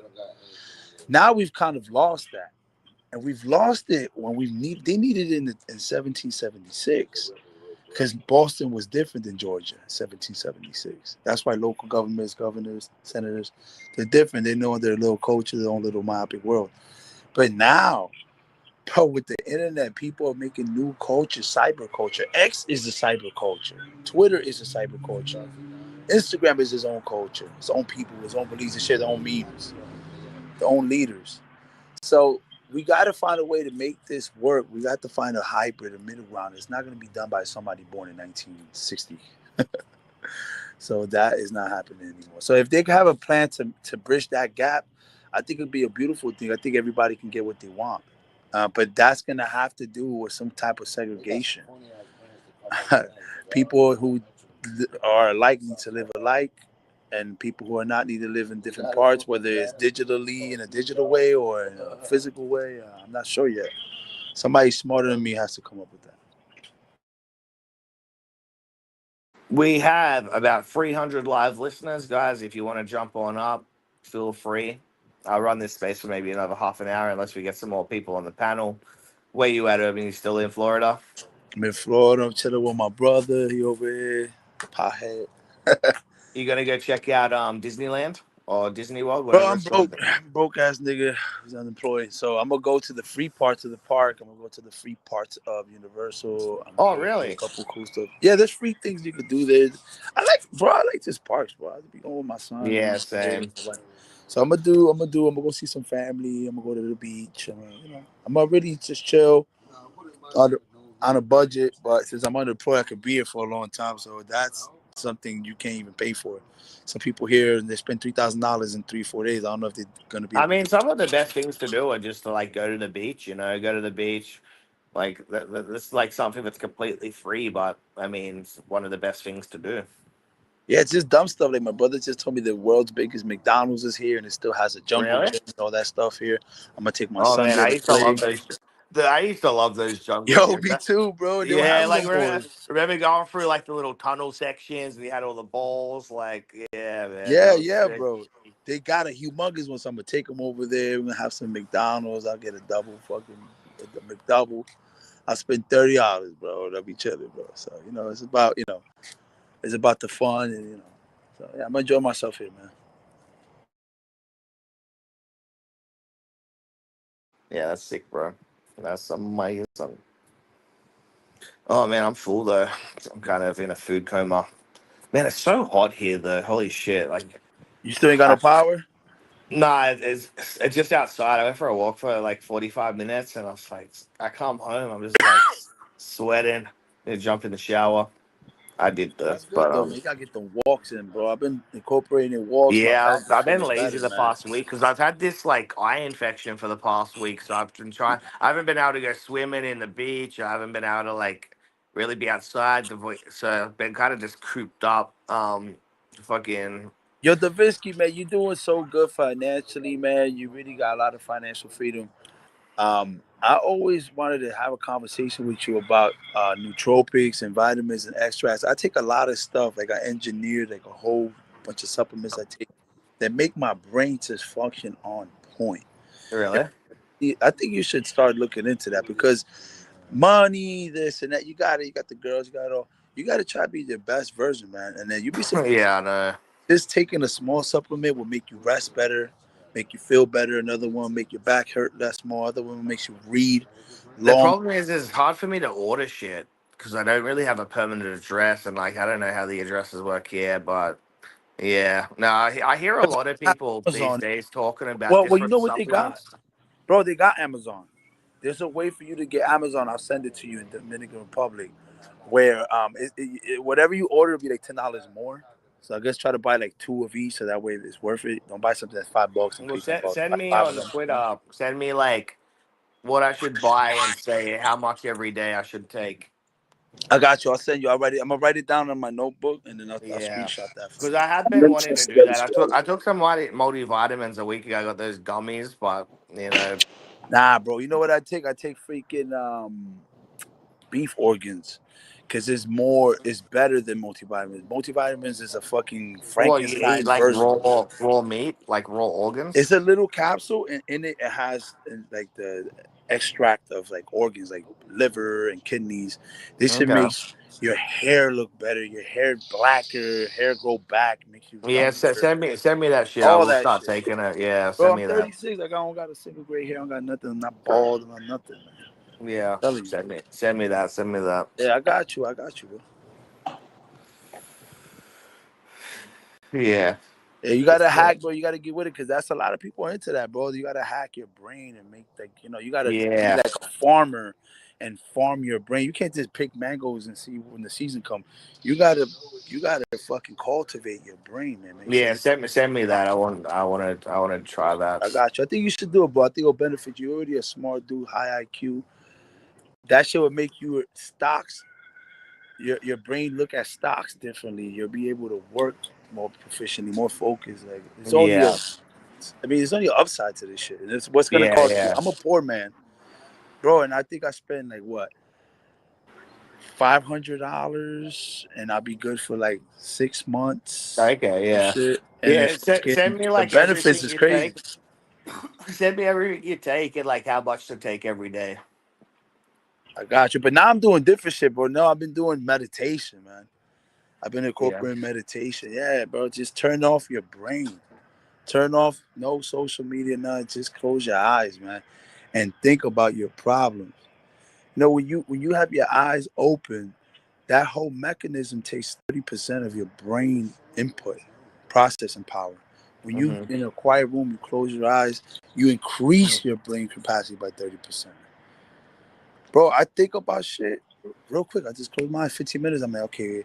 It's like you're doing a press conference. I'm like, okay, this idea, okay, I know I have to do this, I have to do that. I get through it. Then I write it down. Once I write it down, it's off of my brain. It's not in my RAM no more. I'm done. I have it on the list. I don't need to think about it no more. So you just think about the problems with your eyes closed. Yeah, and there be small shit like dumb shit. You're like, oh, I gotta send this letter out. All that shit. When you write it down, you free yourself from it, Mm. and you get more organized. That right there is the best thing that's ever happened to me in my life. Right there is when I put that pen to that paper. And if you go on YouTube, you see people talk about their life after they started documenting shit, writing shit down. bro, it has profound changes on your organizational skills and your productivity, man. Like I What know about what I like your have to do. personal problems with people? Bro, people just make wish lists. Like, oh, I want to have this. I want to have this. I want to No, have but I that. mean, like, how do you deal with like interpersonal problems, like things that people have said that have upset you, or just like interpersonal issues? I mean, also that helps too, man. The meditation and then writing it down, that also releases that. And then sometimes you get to see clearly, like, why you're mad about this and that. Just putting that pen to that paper, this is ancient technology. How do you, But how this do you is, feel about? Yeah, but you write it down, then what? there's something about it. This is a graphical user interface thing about it. That once you write it down and you look at it from that level, like, damn, that's what's really bothering me.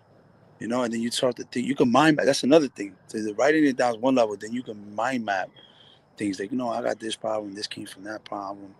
You could do that now. You could do that when you close your eyes too. Like that whole little mechanism just keeps feeding each other, that triple loop, writing things down, mind mapping and meditation. Facts. You're a different You person. make a list and you cross off something on the list, you feel a sense of accomplishment that motivates you to accomplish other stuffs on the list. Exactly. And it's not about writing a wish list, man. I used to write just wish lists. I want to No, get no, this. not a wish list, a to-do list, to-do list. No, Like it's all about how tasks, you you cross it off. and look. I just recently learned this because I've been on this mission since I lost my job. I've been growing and getting better, more organized. And it's not about writing down what you want. Yeah. Anybody can do that. You have to write down what you have to do. So, for example, if I say, yo, I want to lose 30 pounds, I could write that down. Lose weight, make a diet plan. No. You got to write, I'm going to, at 6:30 at night when the sun goes down, I'm going to go to the park and walk and watch the sun go down. You walking is going to be the exercise. It's going to be decompressing you, de-stressalizing you. It's going to bring all those hormones in balance. So give you some time to reflect. Write the habit down that you need to do that will give you the result that you need. Don't write the results that you want. That will accomplish nothing. So it's crazy, man. I'm telling you, just becoming accountable, man. Little notebooks that cost $2, a pen that costs $1, man. $3 change your fucking life. Yeah, look, I don't think this has been good for my mental health here. I'm so isolated, like in the fucking DR, because like, at least in Thailand, I was living with my girlfriend, like would go on walks. Like here, like the why I want spaces so much is like no one fucking speaks English.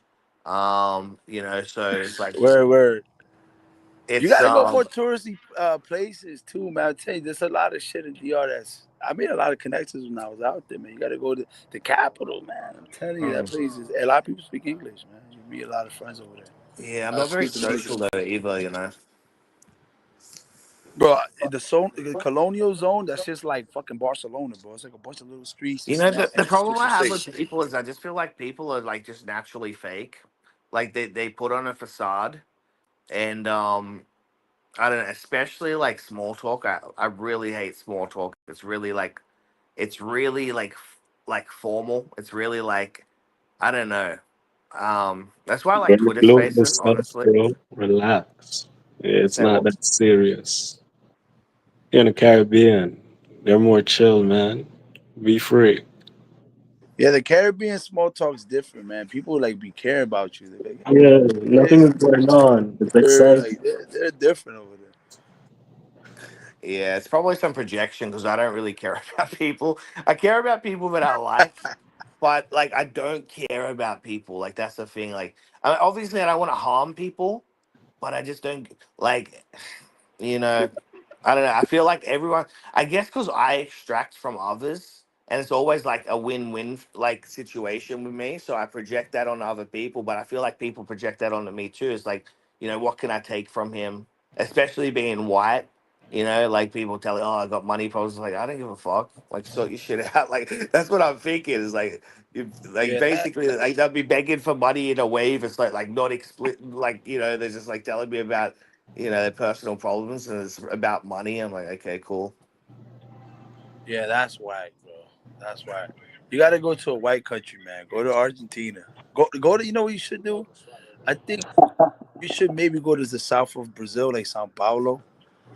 they're all white, so you won't have that thing at least. You know what I mean? There's usually more white over there, and then still you get that third world vibe. You get that, a lot of cheap. I'll be headed. I do want to come to America. I still want to maybe come to Jersey. So yeah, man. I want to come to New York Yeah, too. let me know, bro. I got you, bro. We Yeah. can chill, nigga. We can chill, bro. I'll be chilling. I did meet this guy that he lives in Connecticut or somewhere, and he's like, "Oh, I'll rent a place with you in New Jersey." They saw this pimping ass spot. He's like, "Oh, I'll go halves with you for a month." It's like 3 bedroom, 2 bathroom. It's got a pool.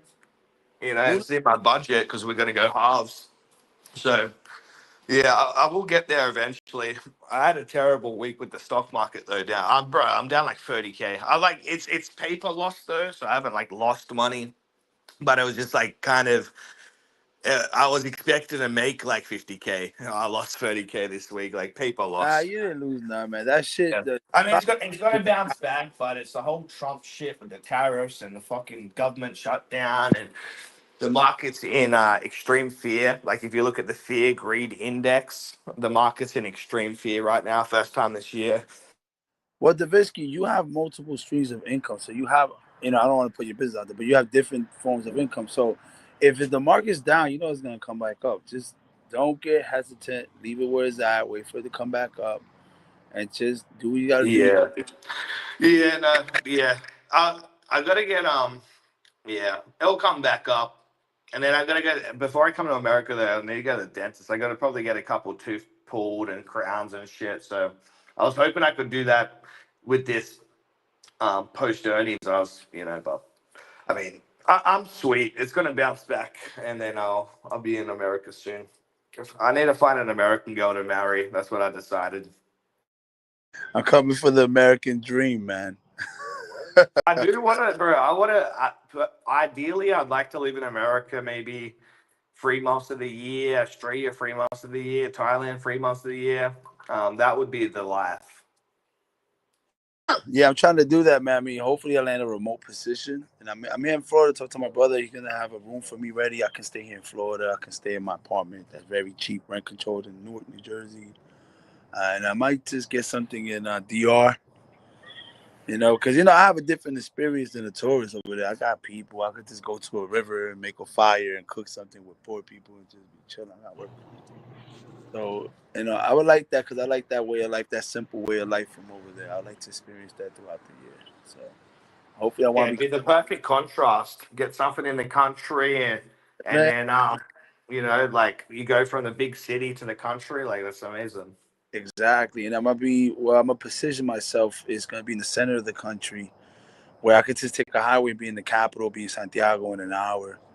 But I could come home to just like a farm or some stupid shit, this internet close by. Because highways got internet You got to access. think through. There's 10 million Dominicans in America, and a lot of them are getting money now. So, you got a lot of tethers will be coming back buying real estate. So, market will pick up here. Yeah, I got to get, but I got property. I can just look right now. I literally have property close to Santiago. That's my inheritance property. But the way the inheritance laws work there is like anybody from the family can claim some of this property, but I have to basically take care of it. So if I divide it, then I build something, and then I'm giving it love and attention. Then I can make a petition for paperwork for it.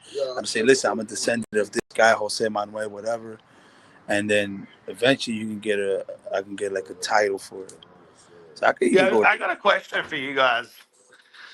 How often do you guys like actually cry? Like, if you were to give it like a yearly amount, a monthly amount, like how often would you actually shed tears?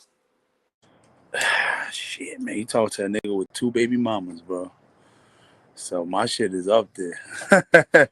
You know what I mean? I remember one time, bro. Listen, man. Well, like once a month, once every 6 months. Like what's like Yeah, with the baby mamas at first it was a lot, bro. Like a couple times a year, like 4 or 5 times a year. Now it's less, what's the I'll longest you'll cry, go man. For without your crying? kids, that shit's What like something like. What's the longest you'll go? Because I cry maybe once every 5 months, and I don't think it's healthy. I think crying is good, man. So It it makes you lets you feel out, man. good. Get the But hormones to right. get to that point, you got to feel bad. And like, you know, so, but it does make you feel really good afterwards. Yeah, I think it's perfectly fine, man. As long as you're not being a fucking baby cry, but No, but it's tough, yeah, nigga. I'm just interested. What's like a normal amount? Um, Probably, I think normal, like you don't got too much drama.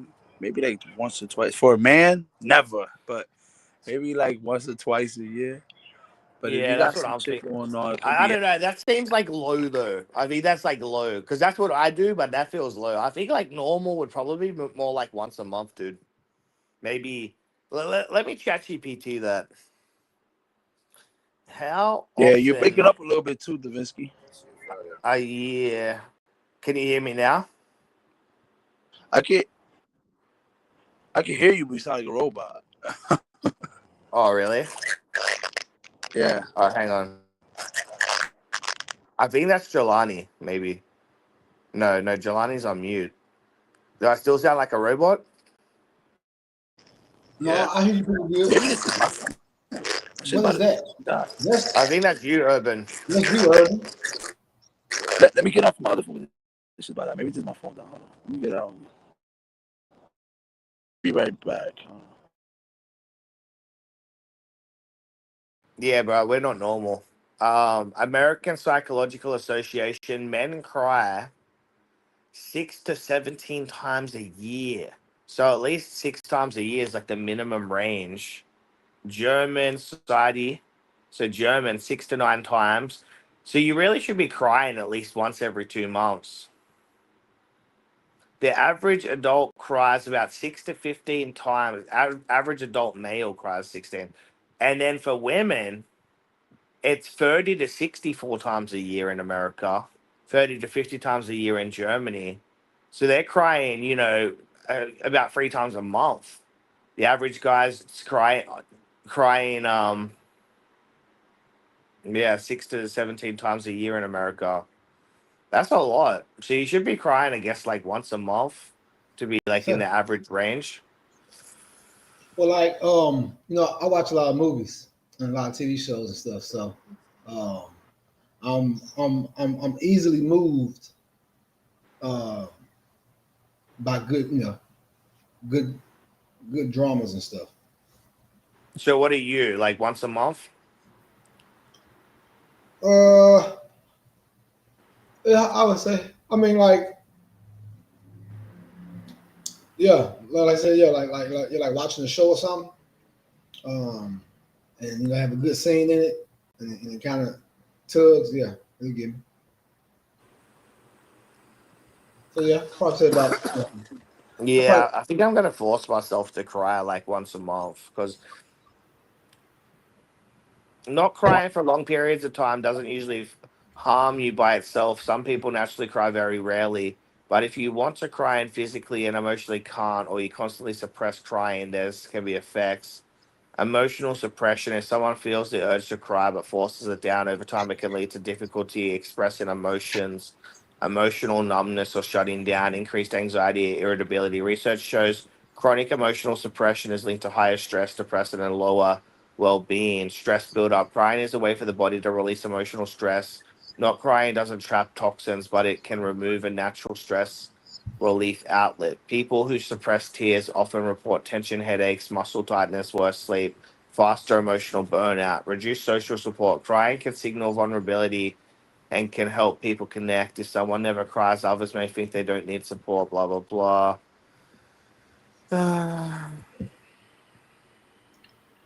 On the other hand, some people just aren't biologically wired to cry often, and that's normal if they still feel emotions. They can express feelings in other ways. They don't feel blocked. yeah, they say it's good for you. So I imagine it is. But like just from a standpoint of crying just because I need to cry, no, I can't remember the last time like I did that. Like I said, usually it's me being moved by something I seen, like a show or like a clip. Oh, you know what? Like I'll be how they have certain clips when you're scrolling. Um, yeah. So like when I think about that, like little incidents like that, where I watch something and it'll be something sweet, Yeah, yeah. I say about It's once, twice a month, like that. 'Cause pretty much every day mm, I scroll and see something that kind of brings me to tears. really, but like the actual tears come out, or is it like just your eyes water up a little bit? No, it's just no, it's what I'm saying. It's just the eyes that well up, and you have to wipe them off, Yeah. when the tears fall, and you feel the sympathy or you feel the empathy. You just get the feels or whatever. When you see something sweet. The idea that crying releases toxins is a popular myth with some kernel of truth. What's true? There are three types of tears, and emotional tears do contain slightly higher levels of certain stress related chemicals than reflex tears, like cutting onions. Emotional tears have been found to contain small traces amounts of stress hormones, prolactin, leucin, I can't pronounce that, a natural painkiller, and manganese linked to mood regulation. So technically, crying can remove trace amounts of stress-related substances, but the quantities are tiny and not medically meaningful for detoxifying the body. The real benefit of crying is a physical detox, it's emotional. The main scientific supported benefit of crying are psychological and physiological, not toxin removal. Crying can activate a parasympathetic nervous system, calming, reduce heart rate after emotional expression, help emotional processing and relief, increase social bonding and empathy from others. Many do report feeling better after a good cry, but because of toxins leaving, um, okay. So, how many tears does a average man shed during a crying session?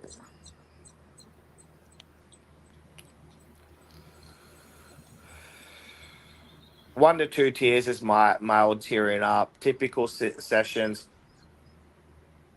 What does it say? Trust. I mean, So mild tearing up, eyes welling, 1 to 2 tears. Typical crying session, tears rolling lasts a few minutes, 1 to 3 mils total. I mean, when I cry, I probably only get like 2 to 4 tears that actually come out. oh, wow. Okay. Is that how many tears do you normally get? Yeah, no, it's much more than one. Too. It's much more than like what, like I would 10 say, let tears? me see. So, um, kind of just depends. It may be like 5 or 6, 7 or 8. Um, Just depends. Like for example, um, Whitney Houston's rendition of the national anthem. yeah. Like it gets me every time. Like every time. Okay. And it's just like I said, yeah, it's probably 5, 6, about 8 tears maybe. Normal emotional cry, 10 to 50 tears, bro. I've never cried that much. Oh, okay, well, So yeah, choked up, 1 to 5 tears. Normal emotional cry, a few minutes. 10 to 50. Motherfucker, bro. yeah, That's a lot. Heavy emotional cry, 50 to 150 tears. yeah. Like what? Like droplets coming out of your eyes, Like coming out of both sides of your eyes. Yeah, bro. That's like insane. yeah, because it Full comes down. breakdown, 150 to 300 tears. So now, I've never cried that much. Yeah, About 10 to 50 individual, bruh. yeah. Like I seen people cry and their entire shirt is wet just from tears. Bro, I've never had that. At most, Yeah.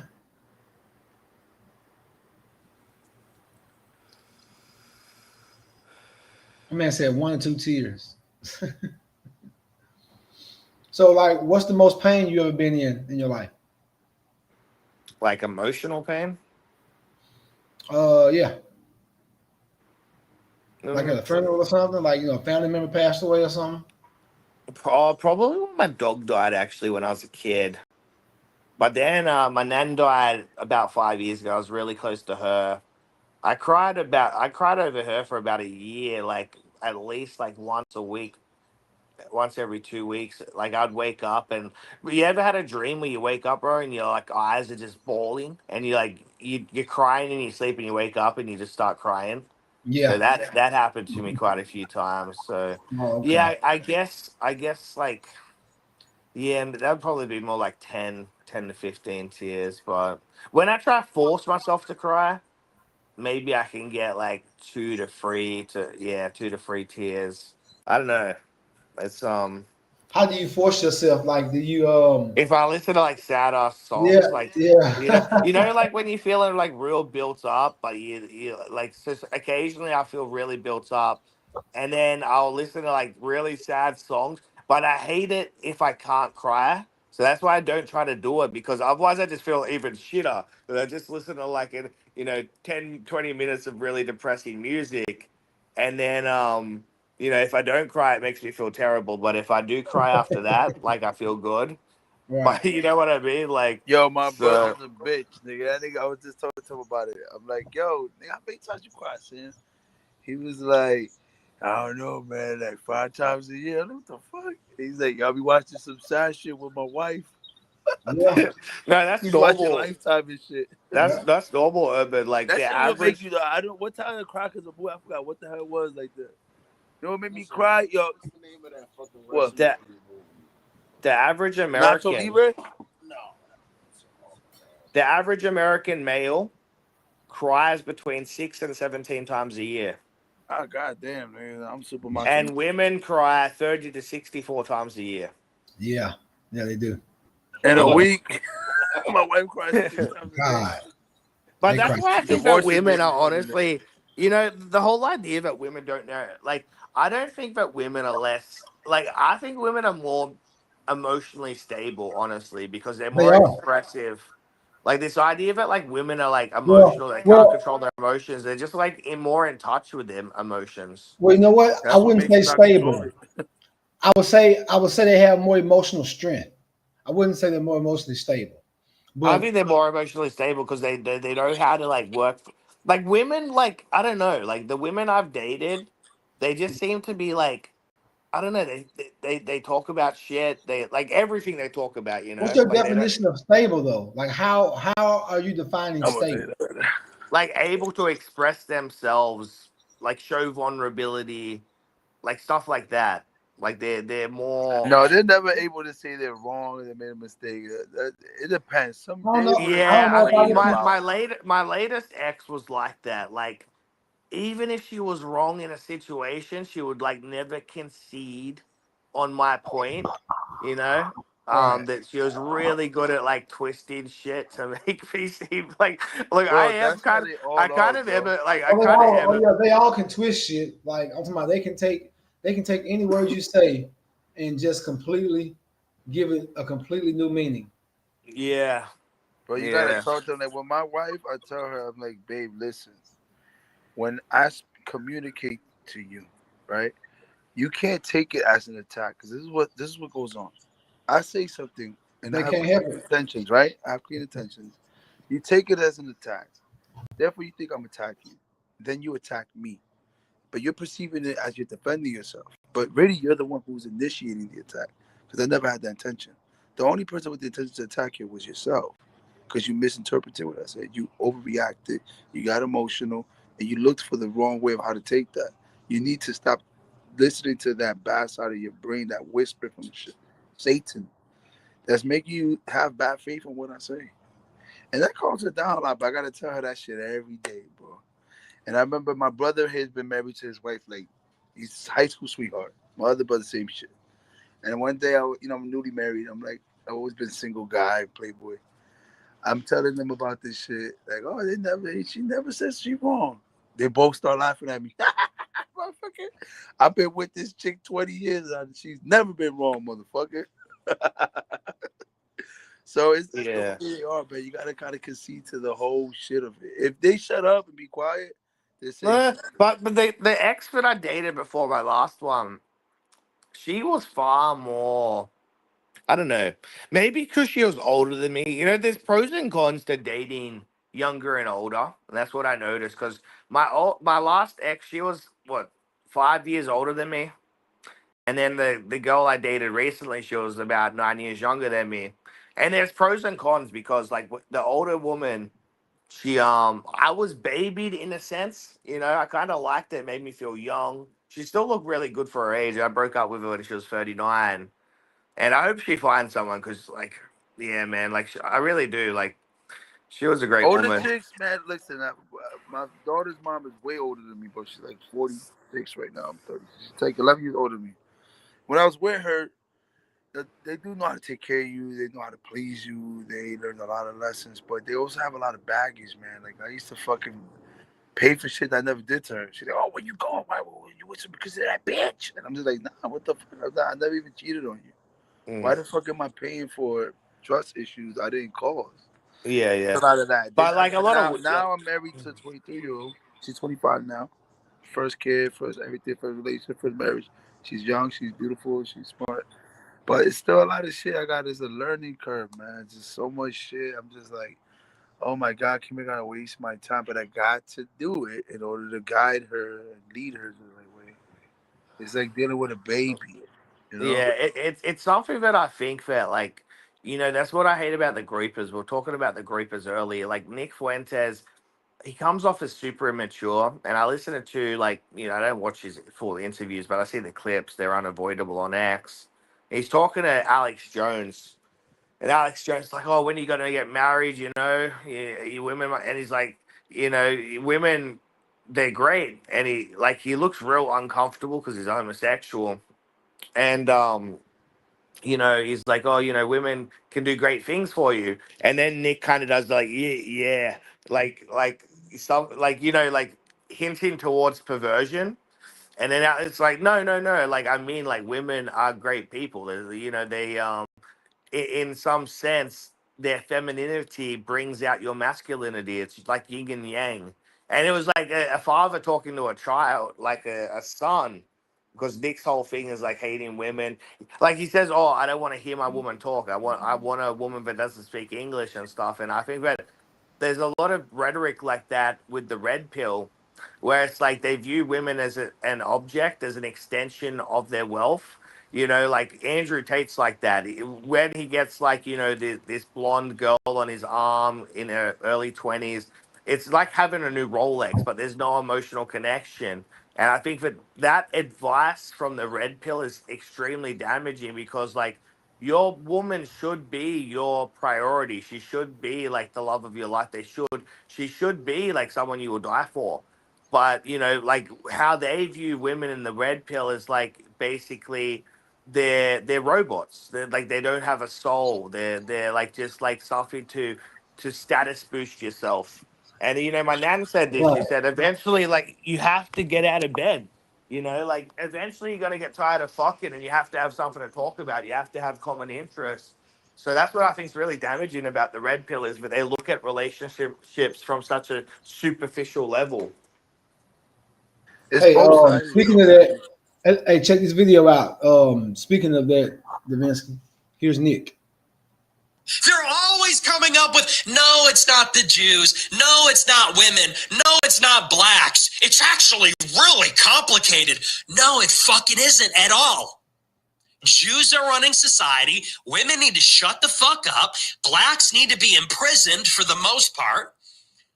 And we would live in paradise. It's that simple. It's literally that simple. Anyway. Yeah. Yeah, no, exactly. Like, and Yeah. that's the thing is like that Demi guy that was in here earlier. It's like, what do you think happens when he comes to power? Like, those are his views. Like, in those rants, which is like most of his content, that's how he really feels about women. That's how he feels about blacks. Like, so, he's trying to do this whole PR, fucking mainstream conservative bullshit right now. But at the end of the day, like, that's who he is. And, But that shit with the women, bro, look, man, it's tough because it's on both ends, bro. Like, you got women who just like, hey, can you send me $200? My cash app is this. Like, everything is just that financial portion of men to benefit. And then you have men who are reacting who just objectifying women like they're just pieces of meat, or vessels for you to empty in. So they're both doing this. It's a big disconnect, right? Then you have people who hate each other. So women hate men for their sexuality, their hypersexuality. They're disgusted by it. They look down on it. Men hate Men are starting to hate women because of their necessity, their materialisticness, their want for resources. But here's the thing you gotta understand, bro. Even the pastor of a church, he's a dude, man. He gets married, he wanna fuck his wife. He wanna fuck too. They all like that. And even a nun, bro, she likes it when she gets a gift. If you go give a nun a gift, here, these flowers are for you. She'll like that. You thought of her. So it's an innate human thing, even with people who have dedicated their life to God. So it's just the humanity in us, but we're different types of human. We have different genders. You have to accept it and move on. You know what I mean? Don't look down on it. It's actually a beautiful thing when it's done right. When you do your You part know right, what? she does her One part. of my one of my favorite artists of all time. The only artist I actually cried about when he died was Mac Miller. And so there was this black British guy and was interviewing him in a park, and he says, looking around this park, who would you want to be? Who would you want to trade places with for a day? And so he's looking around, and there's an old couple sitting in some armchairs. They're just like staring at the trees and the sunshine. And he says, "Oh, why would you want to be them?" And he says, basically that true love is when you can sit in the company of someone without saying a word, when you don't need all of this filler and you don't need all of this bullshit. You're just like complacent, and you speak through just your essence together. Like every conversation has been had, and you're just happy with that person next to you. And I think that is true love. When my pop died, like my nan, she spoke to him every day in the house. And that is something that someone like Andrew Tate, when he tells his followers, like, this is what, like, just get some girl that you find sexually attractive, use her like a piece of meat, dump her, upgrade. Like, he's cutting those people short in a spiritual sense. Like, that is true love, it is growing old. And even though, there is a degree of sacrifice as well with love, and that's what I do like about monogamy, is it monogamy? Just one partner. It's like a lovebird, they die and they won't remarry. And I don't know, like there's some sacrifice in a Yeah, relationship. and it's human, man. We gotta find a way to do it because if you look at other mammals, right, in the animal kingdom, and they get together, they have a baby. The mom, sometimes it's a single mom. Maybe the father is there helping, assisting the mother. They raise the kid for like 2 years, 3 years. Mammals take longer than other animals, dude. Other animals is like 6 months and they're done. But our shit, 18 years, that's the new legal way. But really, it's like 13, 14 years when they hit puberty. That's about it. You raise them; they're grown up already. So, yeah, that's like at least a 10-year bid. I mean, how do you get there? Some people haven't done 10 years in a relationship, in a marriage. It takes a lot, but I think it's something that you need. And I'm a practicing Muslim. I try to practice, and that's considered being half of your way of life. Because everything's about your deen, your life, your way of life, right? That's the religion, your way of life. And half of that is getting married. That's why they want to get married and have kids. That's the purpose of life. Living with somebody, growing with them, even having a kid is such a meta. It's such a meta thing because in one aspect, they're the most beautiful, interesting thing to you because they remind you of you and remind you of the other person that you love. And you're seeing Yeah. them and how they are, and you're like, this motherfucker's just like me. I be fucking doing it. I'm a liar. Or they start copying you, and you're like, yo, I gotta stop doing that. Damn, I've been doing that all my life. I'm seeing my son do it. I don't Yeah. want him to do it, so I gotta stop doing it. It's such a necessary fucking step. Like, how can you skip that? It's fucking. It's just whoever didn't see and taste that water, hasn't tasted much in life, man. Love and children, family. That shit is like, it's crazy, man. Like my kids come up to me, they're asking me for advice because they're old enough now. And I'm like, damn, I gotta give my son advice. And he's gonna listen to it and say, I gotta get it right. I gotta put my thoughts together. I gotta give him the right, advice right now. So it's incredible. It makes you a better person. Makes you step the game up. So All of that is something you can't just throw away. But like, I'm fucking some new hot bitch. That's some fucking little kid shit, bro. I don't even, bro. You can't get me to do that. And Davisky, you know, me, you hanged out. You know, you talk to me about some bitches or going to some shit strip club. I'm not interested, bro. I'm past that already. Yeah. Yeah, I think that's what it is too. Is you kind of got to get it out of your system. You know, you got to get that lust out of your system. And then, because look, I've had, I'm not like out there every day, but once a month or so, I see a hooker, and it's just like it's fun, but it's also extremely shallow. It's extremely transactional. I'd much rather have like my girlfriend when she's with me, hanging out and watching a movie, playing games, like going for a walk. Like that's way better. You'll never get that in a fucking like you'll never get that with just like a random fucking like even a random hookup. You won't get that. Hookers aside. Yeah, you won't get that. Oh, you wanna fall in love? That's so cute. Yeah, that's a good thing. That's a necessary thing, man. I love my wife. My wife loves me. We love our son. I love my kids. Yeah. You know. What about you, Demi? Are you a backyard boy? No, I'm straight as them come. Jamaicans don't eat pussy, right? They do, but we lie about it. Yeah, they do. I only ate pussy for the first time. The first time in my life, like maybe a month ago, I ate pussy. I actually enjoyed it. I did it in a pool, but I was like Scuba Steve, bro. I was like holding my breath under the water. It You're was the the only top time- G. I never thought I'd enjoy eating pussy because I'm like, what's the point? It's not doing anything for me, but I actually enjoyed it. It's good, man. You know, you're doing sex right when you're pleased, when you're pleasing. If you get that aspect, you find a way to make that happen, then it's gonna fall into place. It's always gonna be good. Yeah. Good sex. I never eat an asshole though. I never would. Fuck that shit. That's disgusting. Depends. I'm gonna say no comment.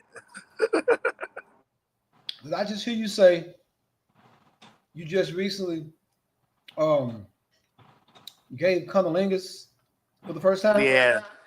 Like so Oh wow. there was two times in my life up until when I was in my early 20s, I put my tongue on the pussy for like 10 seconds. No, probably 2 seconds, bro. I just like this on my tongue. And then but then like, a month ago when I was with my ex, bro, I was eating it for like 10 minutes. Yeah, the thing is, and Dominican women, they don't play that shit, nigga. You're gonna eat their pussy, bro. That's the shit. Oh Because man. like And you say you Dominican like women the get biscuit? aggressive when it comes to that. They'll be like, "Hey, yo, listen, I've heard Dominican chicks like, what you a faggot? You don't eat pussy, so what you suck dick?" They go in, bro. They'll fucking go right at your ego, man. They're like, "Yo, what's wrong And with you you? say Man? You you suck like both." it? You, Yeah, boy, you better suck some Yeah. pussy, boy. you Yeah, I say you like like that. the biscuit? Yeah, I would never do it to a random, but Right, yeah, right. Yeah, I I won't enjoy. do it to a random, but if I fuck with you, I fuck with you, but that's different. But random now because that's just like a cavity. I don't know what you did last night. I don't know. I ain't trying to take that out. Did it That's have why I Yeah. never like. I'm gonna be honest with you. I never like fucking with other dudes' women. Like that's always been a weird thing to me. Like it's a major sin, first of all.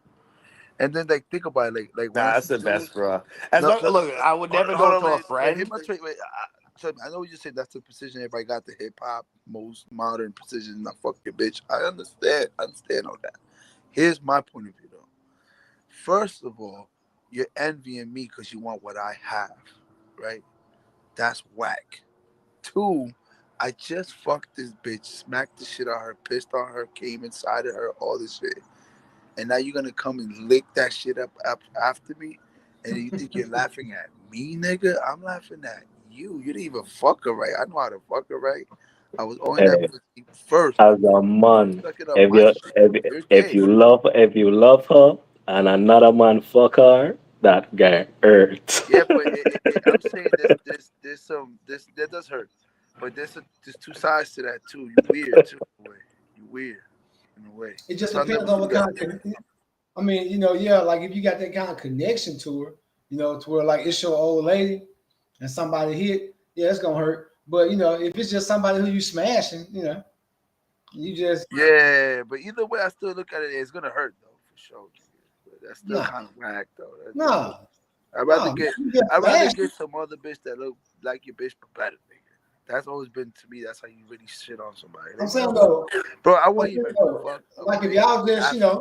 like if y'all just kicking it or whatever, and there's no obligation, you're not gonna feel any type of way about, knowing if another dude hit it. I mean, well, I wouldn't suppose you would, right?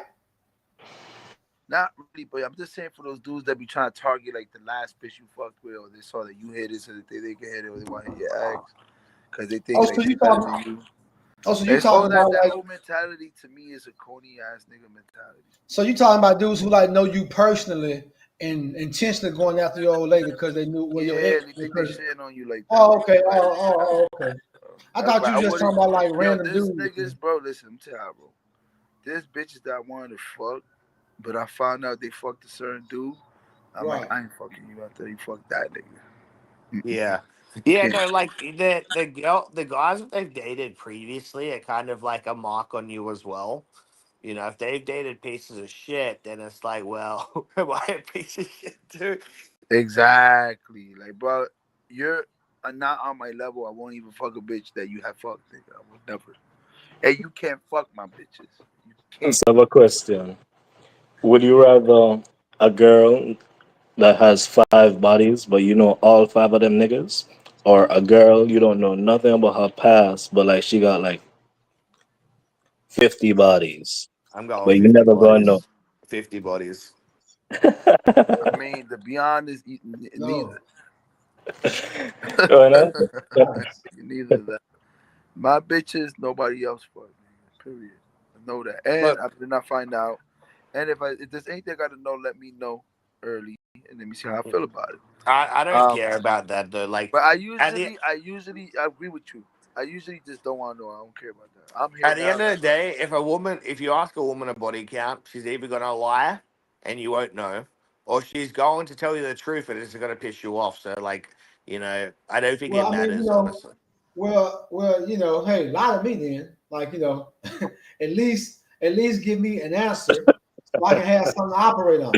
Now, of course, it's up to me whether I actually believe it and take it to heart. But of course, I never actually believe it, but I'll just take your word for it because it ain't like I can really prove you wrong, and I'm not going to go through what it takes to prove Look, you wrong.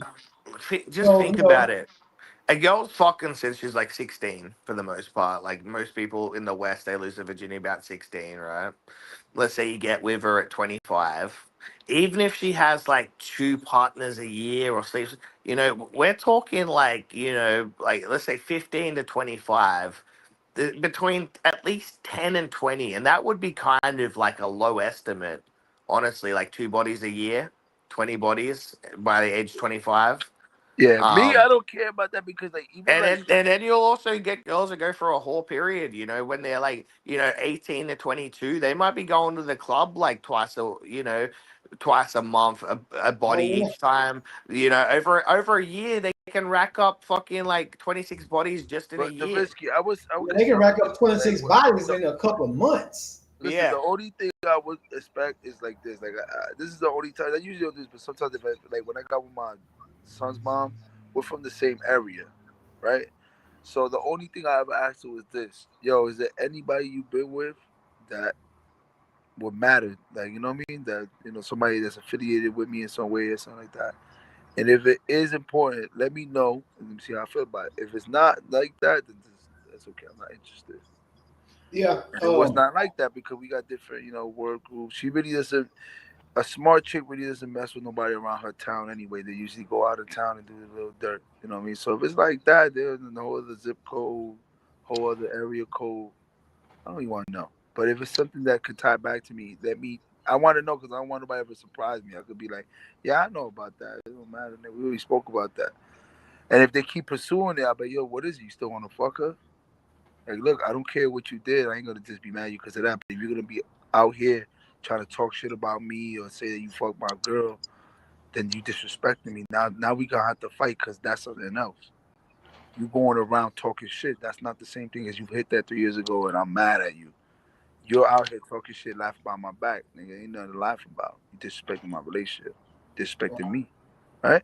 That's what shit I might smack the shit out of you for. Yeah. But just the But see, simple fact that you hit that shit 3 years ago or some shit, I don't give a fuck about that. yeah. Well, like that's why when I picked my wife, I made sure it was somebody from my hometown. Because for one, I'm from a small hometown, and of course, you can never know everything, but you can at least try to know as much as you can. So, my wife was somebody who just so happened I got lucky enough that I was her second person, and even then we still didn't get together. So I was her second person. We kicked it for a little minute, and then she went on because she was in college and I was a little older. So I was like, we really can't do nothing serious right now. So you just go ahead and live your life. So it was a few years down the road that we got back together.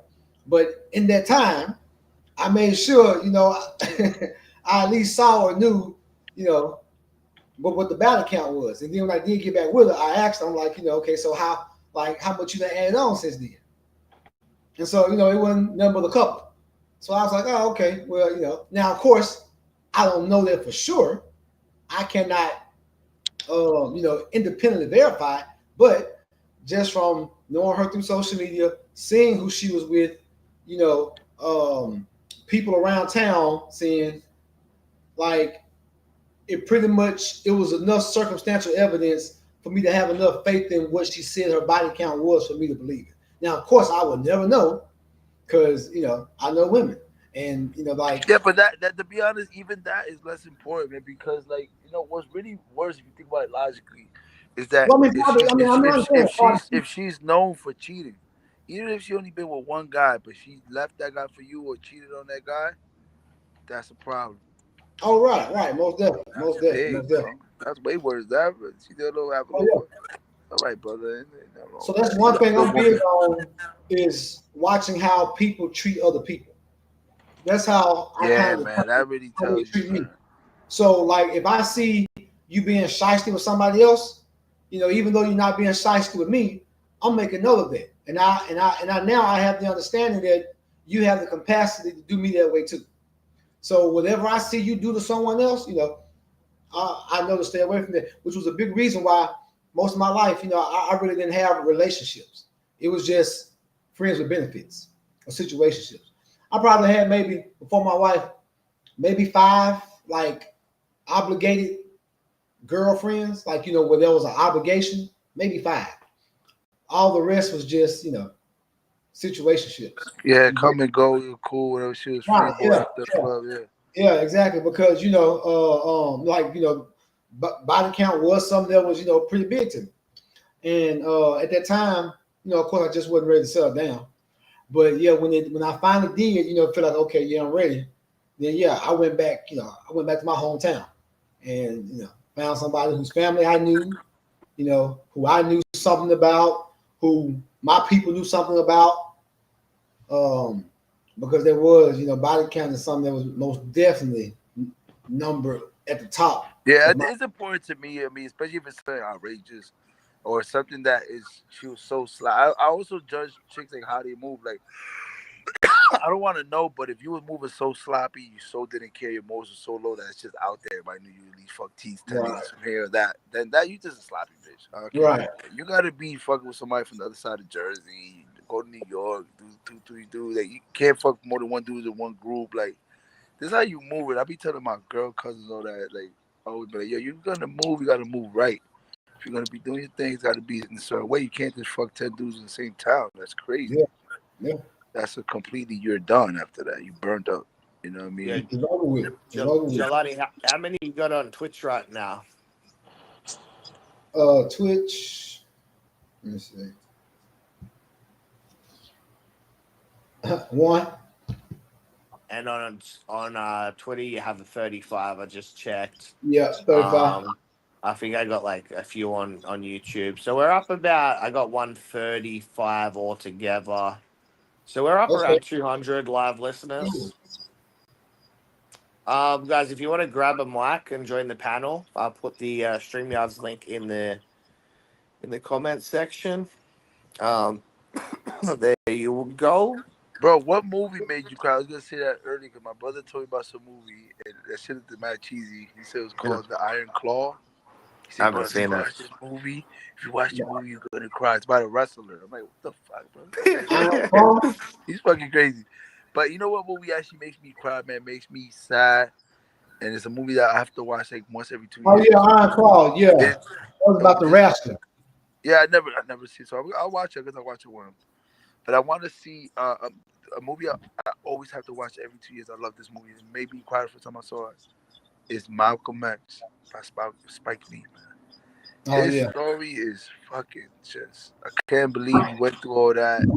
What he accomplished, how he changed, how people turned on him. You know, and ultimately getting assassinated by his own people. And you know the stuff his mother went through, his father. Like, just good people try to do the right thing. You know what I mean? The injustice of it. You know. And still he he became this beautiful person who was able to make a impact positivity in the world. You know, everyone knows who Malcolm X is. What do you think Guys, what? about the founder of the Nation of Islam? I went into a rabbit hole about him the other day. He's a They say Wait, that, wacko. Louis Farrakhan? Oh no, Elijah not, not, Muhammad. no, No, not Elijah Muhammad. Farrakhan, Elijah Muhammad. No, Yeah, it so wasn't he Elijah said Muhammad. that he said Allah was black. You're talking about Fard Muhammad, something like that. Farquad, Farrakhan, yeah. yeah, shit like that. That dude just popped up and disappeared. Elijah He was Muhammad. a Afghani dude. Look, a lot of people who used to come from the Middle East, mulattoes, they had to come here and pick whether they're gonna be white or black depending on how they passed. Elijah Muhammad's a freaky looking dude. Like what? He's like the was yeah, he's a freaky looking dude. He's probably But only this is about his like mentor. This is his mentor, Farad Muhammad, something like that. Farad. But this dude, he was like a racially ambiguous dude for that time for America because of the one drop rule and that shit. So he yeah. kind of he leaned more on the black thing, and he was Muslim. He tried to incorporate that into the black movement, and it ultimately worked. A lot of people became Muslim because of that pro-black Afrocentric shit. Are they really He's a weird Muslim dude. or is there He's something weird. different? Like a Shia dude. They tend to do that weird kind of like they think that somebody is Allah in the flesh. Or, I don't know what the fuck. That's a weird Mhm. fringe group of Islamic people. But you know, a lot of positivity came out of that. Like those dudes, like I'm Muslim, Nation of Islam. and I think their form of Islam is completely retarded. The But Nation of Islam, real Muslims. yeah, but the your mic's open, the whiskey. But they did do a positive impact in the African American community, man. And I have to Yeah. tip my hat off to that. It was good.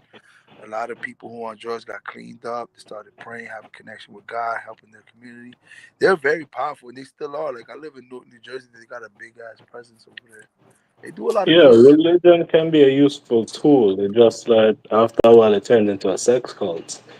I mean, that's how You Martin Luther King. Martin Luther King was a reverend, and that's Martin Luther how King. cults usually end up though. Yeah, but Yeah. Martin Luther King, you know him too. Like the way he used Christianity. Listen, when you're going locking up people selling heroin in Harlem or this bad part of town, and you got all these fucking blacks, blah blah. That's a little easier to sell racism that way to white people. But when you have a reverend who's a doctor, who's educated, who's giving speeches about peace and coming together, right, and asking for rights, what he's supposed to get, he has it on paper. He's just saying for you guys to execute it. And then you're hitting those people with hoses and beating these people who are in their Sunday clothes. Come on, man. Not even white people who were racist in that time in the 60s could see that. They were like, nah, man, we're wrong, bro. This is wrong. We're not doing the right thing. You know what I mean? That's how he won, you know, because they were good people, moral people, you know, especially in that time, the African American statistics were way better than it is now. So, yeah, it was that white America, that really was the turning point. I think Martin Luther King made more of an impact than Malcolm X.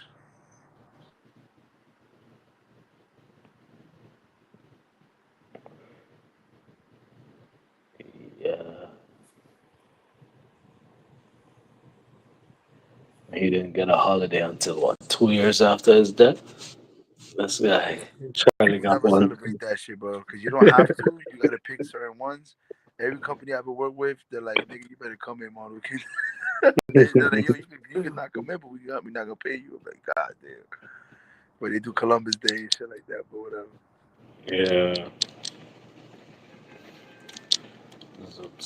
One movie that made me cry as a kid and I refused to watch again is this movie called Sarafina. I think Goldberg was in it. Something Never about heard that. African apartheid. Like, it was horrific. Oh, The Color Purple. Mhm. That one too. I haven't seen that one, but I know about it. You know what made me cry? Lean on Me. Lean on Me. That shit will make you cry.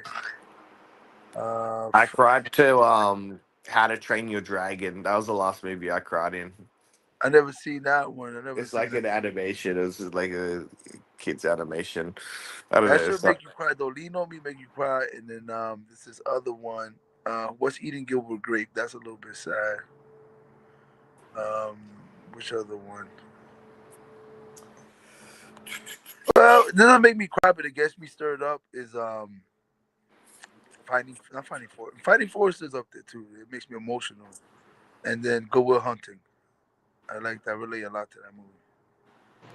Good Will Hunting was a great movie. I love that That's a shit. great movie, man. It's top 10, bro. That shit. I relate a lot to it because I always been highly intelligent, but I'm from the wrong side of town. I don't speak that good English. I come from immigrants. Cut You off. know, it's Oh, been there you go. difficult, but an uphill battle. But you know, I'm gonna try to shine one of these days. Have you guys ever watched this anime called To Your Eternity? Nah, I feel off for anime, bro. Last shit Oh, I saw was Doctor Cave. That shit was good though. Doctor Cave and fucking Alchemy. What the fuck? Full Metal Alchemist. oh yeah. That shit's good. Full That's Metal. I used to like cinematic masterpiece. Inuyasha. Inuyasha, I liked. Yu Yu Hakusho, Dragon Ball Z. Fuck. Abraham Taro, I like that stupid shit. That's the one thing I love about globalism, man. Like the different cultures in the world, they create such interesting, unique, and beautiful things. And I'm glad that we're able to experience that wherever we are. Yeah, that is good, man. Even with the food now, like everywhere you can get Jamaican food, you can try Indian food, you can try this food, that food. You get to really see. You know, I don't like everything, but Jamaican food. I usually like all the shit you guys make. I like the Yeah, fucking Jamaican food is good. I do like Jamaican Jamaican food is food. mad good, but the Yeah. banana porridge, beef patty, I don't oxtail, like banana shit, broccoli. honestly. I hate plantains. I love plantains, nah, motherfucker. Love I'm plantains, Dominican, you know man. I'm Dominican, motherfucker. I I hate got it. it. I eat that shit like 3-4 times a month. Potatoes so much better than plantains. No, I'm not Nah, a big bro. fan of potatoes. You know the only way I like potatoes, I like home fries. I make good ones with onions and mushrooms. Mashed potatoes my favorite. Potato wedges, but I don't like mashed potato. I can eat it. I'm not saying I hate it, but I'm not gonna. I don't make it. I don't want to make Oh, it. I love that shit. I love Some good mashed with some potatoes is good. tomato I'd sauce rather and have ketchup. mashed plantains, I mashed had some beans. plantain chips. I had some plantain chips before, They're but not I've never bad. Yeah, eaten that shit. I love plantain. plantains, bro. You create some hot plantains with They some have some sauce. garlic ones here. They're pretty decent, actually. Yeah, But Fried okay. sweet plantains are the best, yeah. man. I Sweet love how plantains with some Haitians do rice it. and some Sweet potato is good. I like sweet potato. Nah, Son, I like I like Korean sweet potato. The Dominican sweet potato. So Korean. We both share the same sweet potato, but I don't know why. Y'all make Our sweet candy potato is yams? different. Y'all make candy yams with them? Nah, we just fry them or we bake them like a baked potato, but it's Yeah. different. It's not like the baked potato, the sweet potato y'all got. It's literally a different thing. We're talking about completely different thing. Our shit is red and inside is yellow, like a light yellow, like a white yellow. Yours is that fucking like orangey. Nah, it's not. Orange. Yeah. Different. Yeah, it's different. It's literally a Oh different shit. wow. I like ours Oh though wow. better because it's just lightly sweet and it's still like very potatoey. You know, Yeah, like our sweet potato is not even sweet. it's not really sweet. It's I, like orange. You know, I don't even it's know a why they yam. call it sweet potato because it's not even sweet. But we make it sweet when we make like candy yams or whatever. Yeah, but love our shit candy, is man. sweet though. It's like lightly sweet, like a very light. It's like a sweet. It literally is like a sweet potato, like a potato that's sweet. For real. It's light. It's very light. Yeah. Yeah, I think you should be able to get them in the supermarket up here, right? Yeah, you can Um, get them. I don't know where what? about where Jelani at, but yeah, you can get them. I get them over here all the time. That Mhm. Oh, one I like, but my favorite is taro. Taro, all the little different taros. I'm always boiling that shit. That's my shit, bro. mm. Taro is the best shit ever. Taros, what's that? I think you guys call it taro. Don't you guys call it taro? Taro. What are you talking about? West You Indian. talking to him? Yeah, because West Indians eat that too. We eat the same Oh, shit. We okay. just I don't know prepare it about different. that. We all eat basically the same like raw material. Yeah. We eat the same shit. We just prepare it different. But you guys call it taro. It's like a spud. You guys call it yams. The yams that y'all eat. The one that's little Yams, purple yeah. dots. There you go. Yams. Okay, The real okay. name is taro in English, but in Spanish we can say yautía, malanga. Yeah, Jamaicans be putting names to shit sometime, man. Yeah, y'all name shit. I don't know what the And fuck do y'all y'all name. make them when y'all make the yam? Do y'all make them the same way that we do? You know, They're not like even the same yams though. They just Different have the same yams. name, bro. It's completely a for different real. beef. It's nothing Yeah. like just throw that whole thing away. It's nothing like when you say yams. All right, guys. Man, I'm gonna end the show. If you're watching, like and subscribe, whatever platform you're watching on. I appreciate everyone for tuning in. We do this podcast pretty much. It's been daily. We're going to try to keep up the schedule. We started around 7 p.m. EST time. Try to have a topic at the start. So I appreciate everyone for joining. Shout out Jelani, Urban, and Demi. So any last words, or we'll end the Now you show? guys have a good night, Davinsky. I'm gonna make that list for you. I'm gonna try to Yeah, have it send me done the by list. tomorrow. I'm gonna write down everything that I currently have and the Yeah, man, I dosage, appreciate that. and then I'll send it over to you. You can find it on Amazon. I'll get them on Amazon. All right, man. Good night, everyone. All right, Peace. brother. thank you everybody for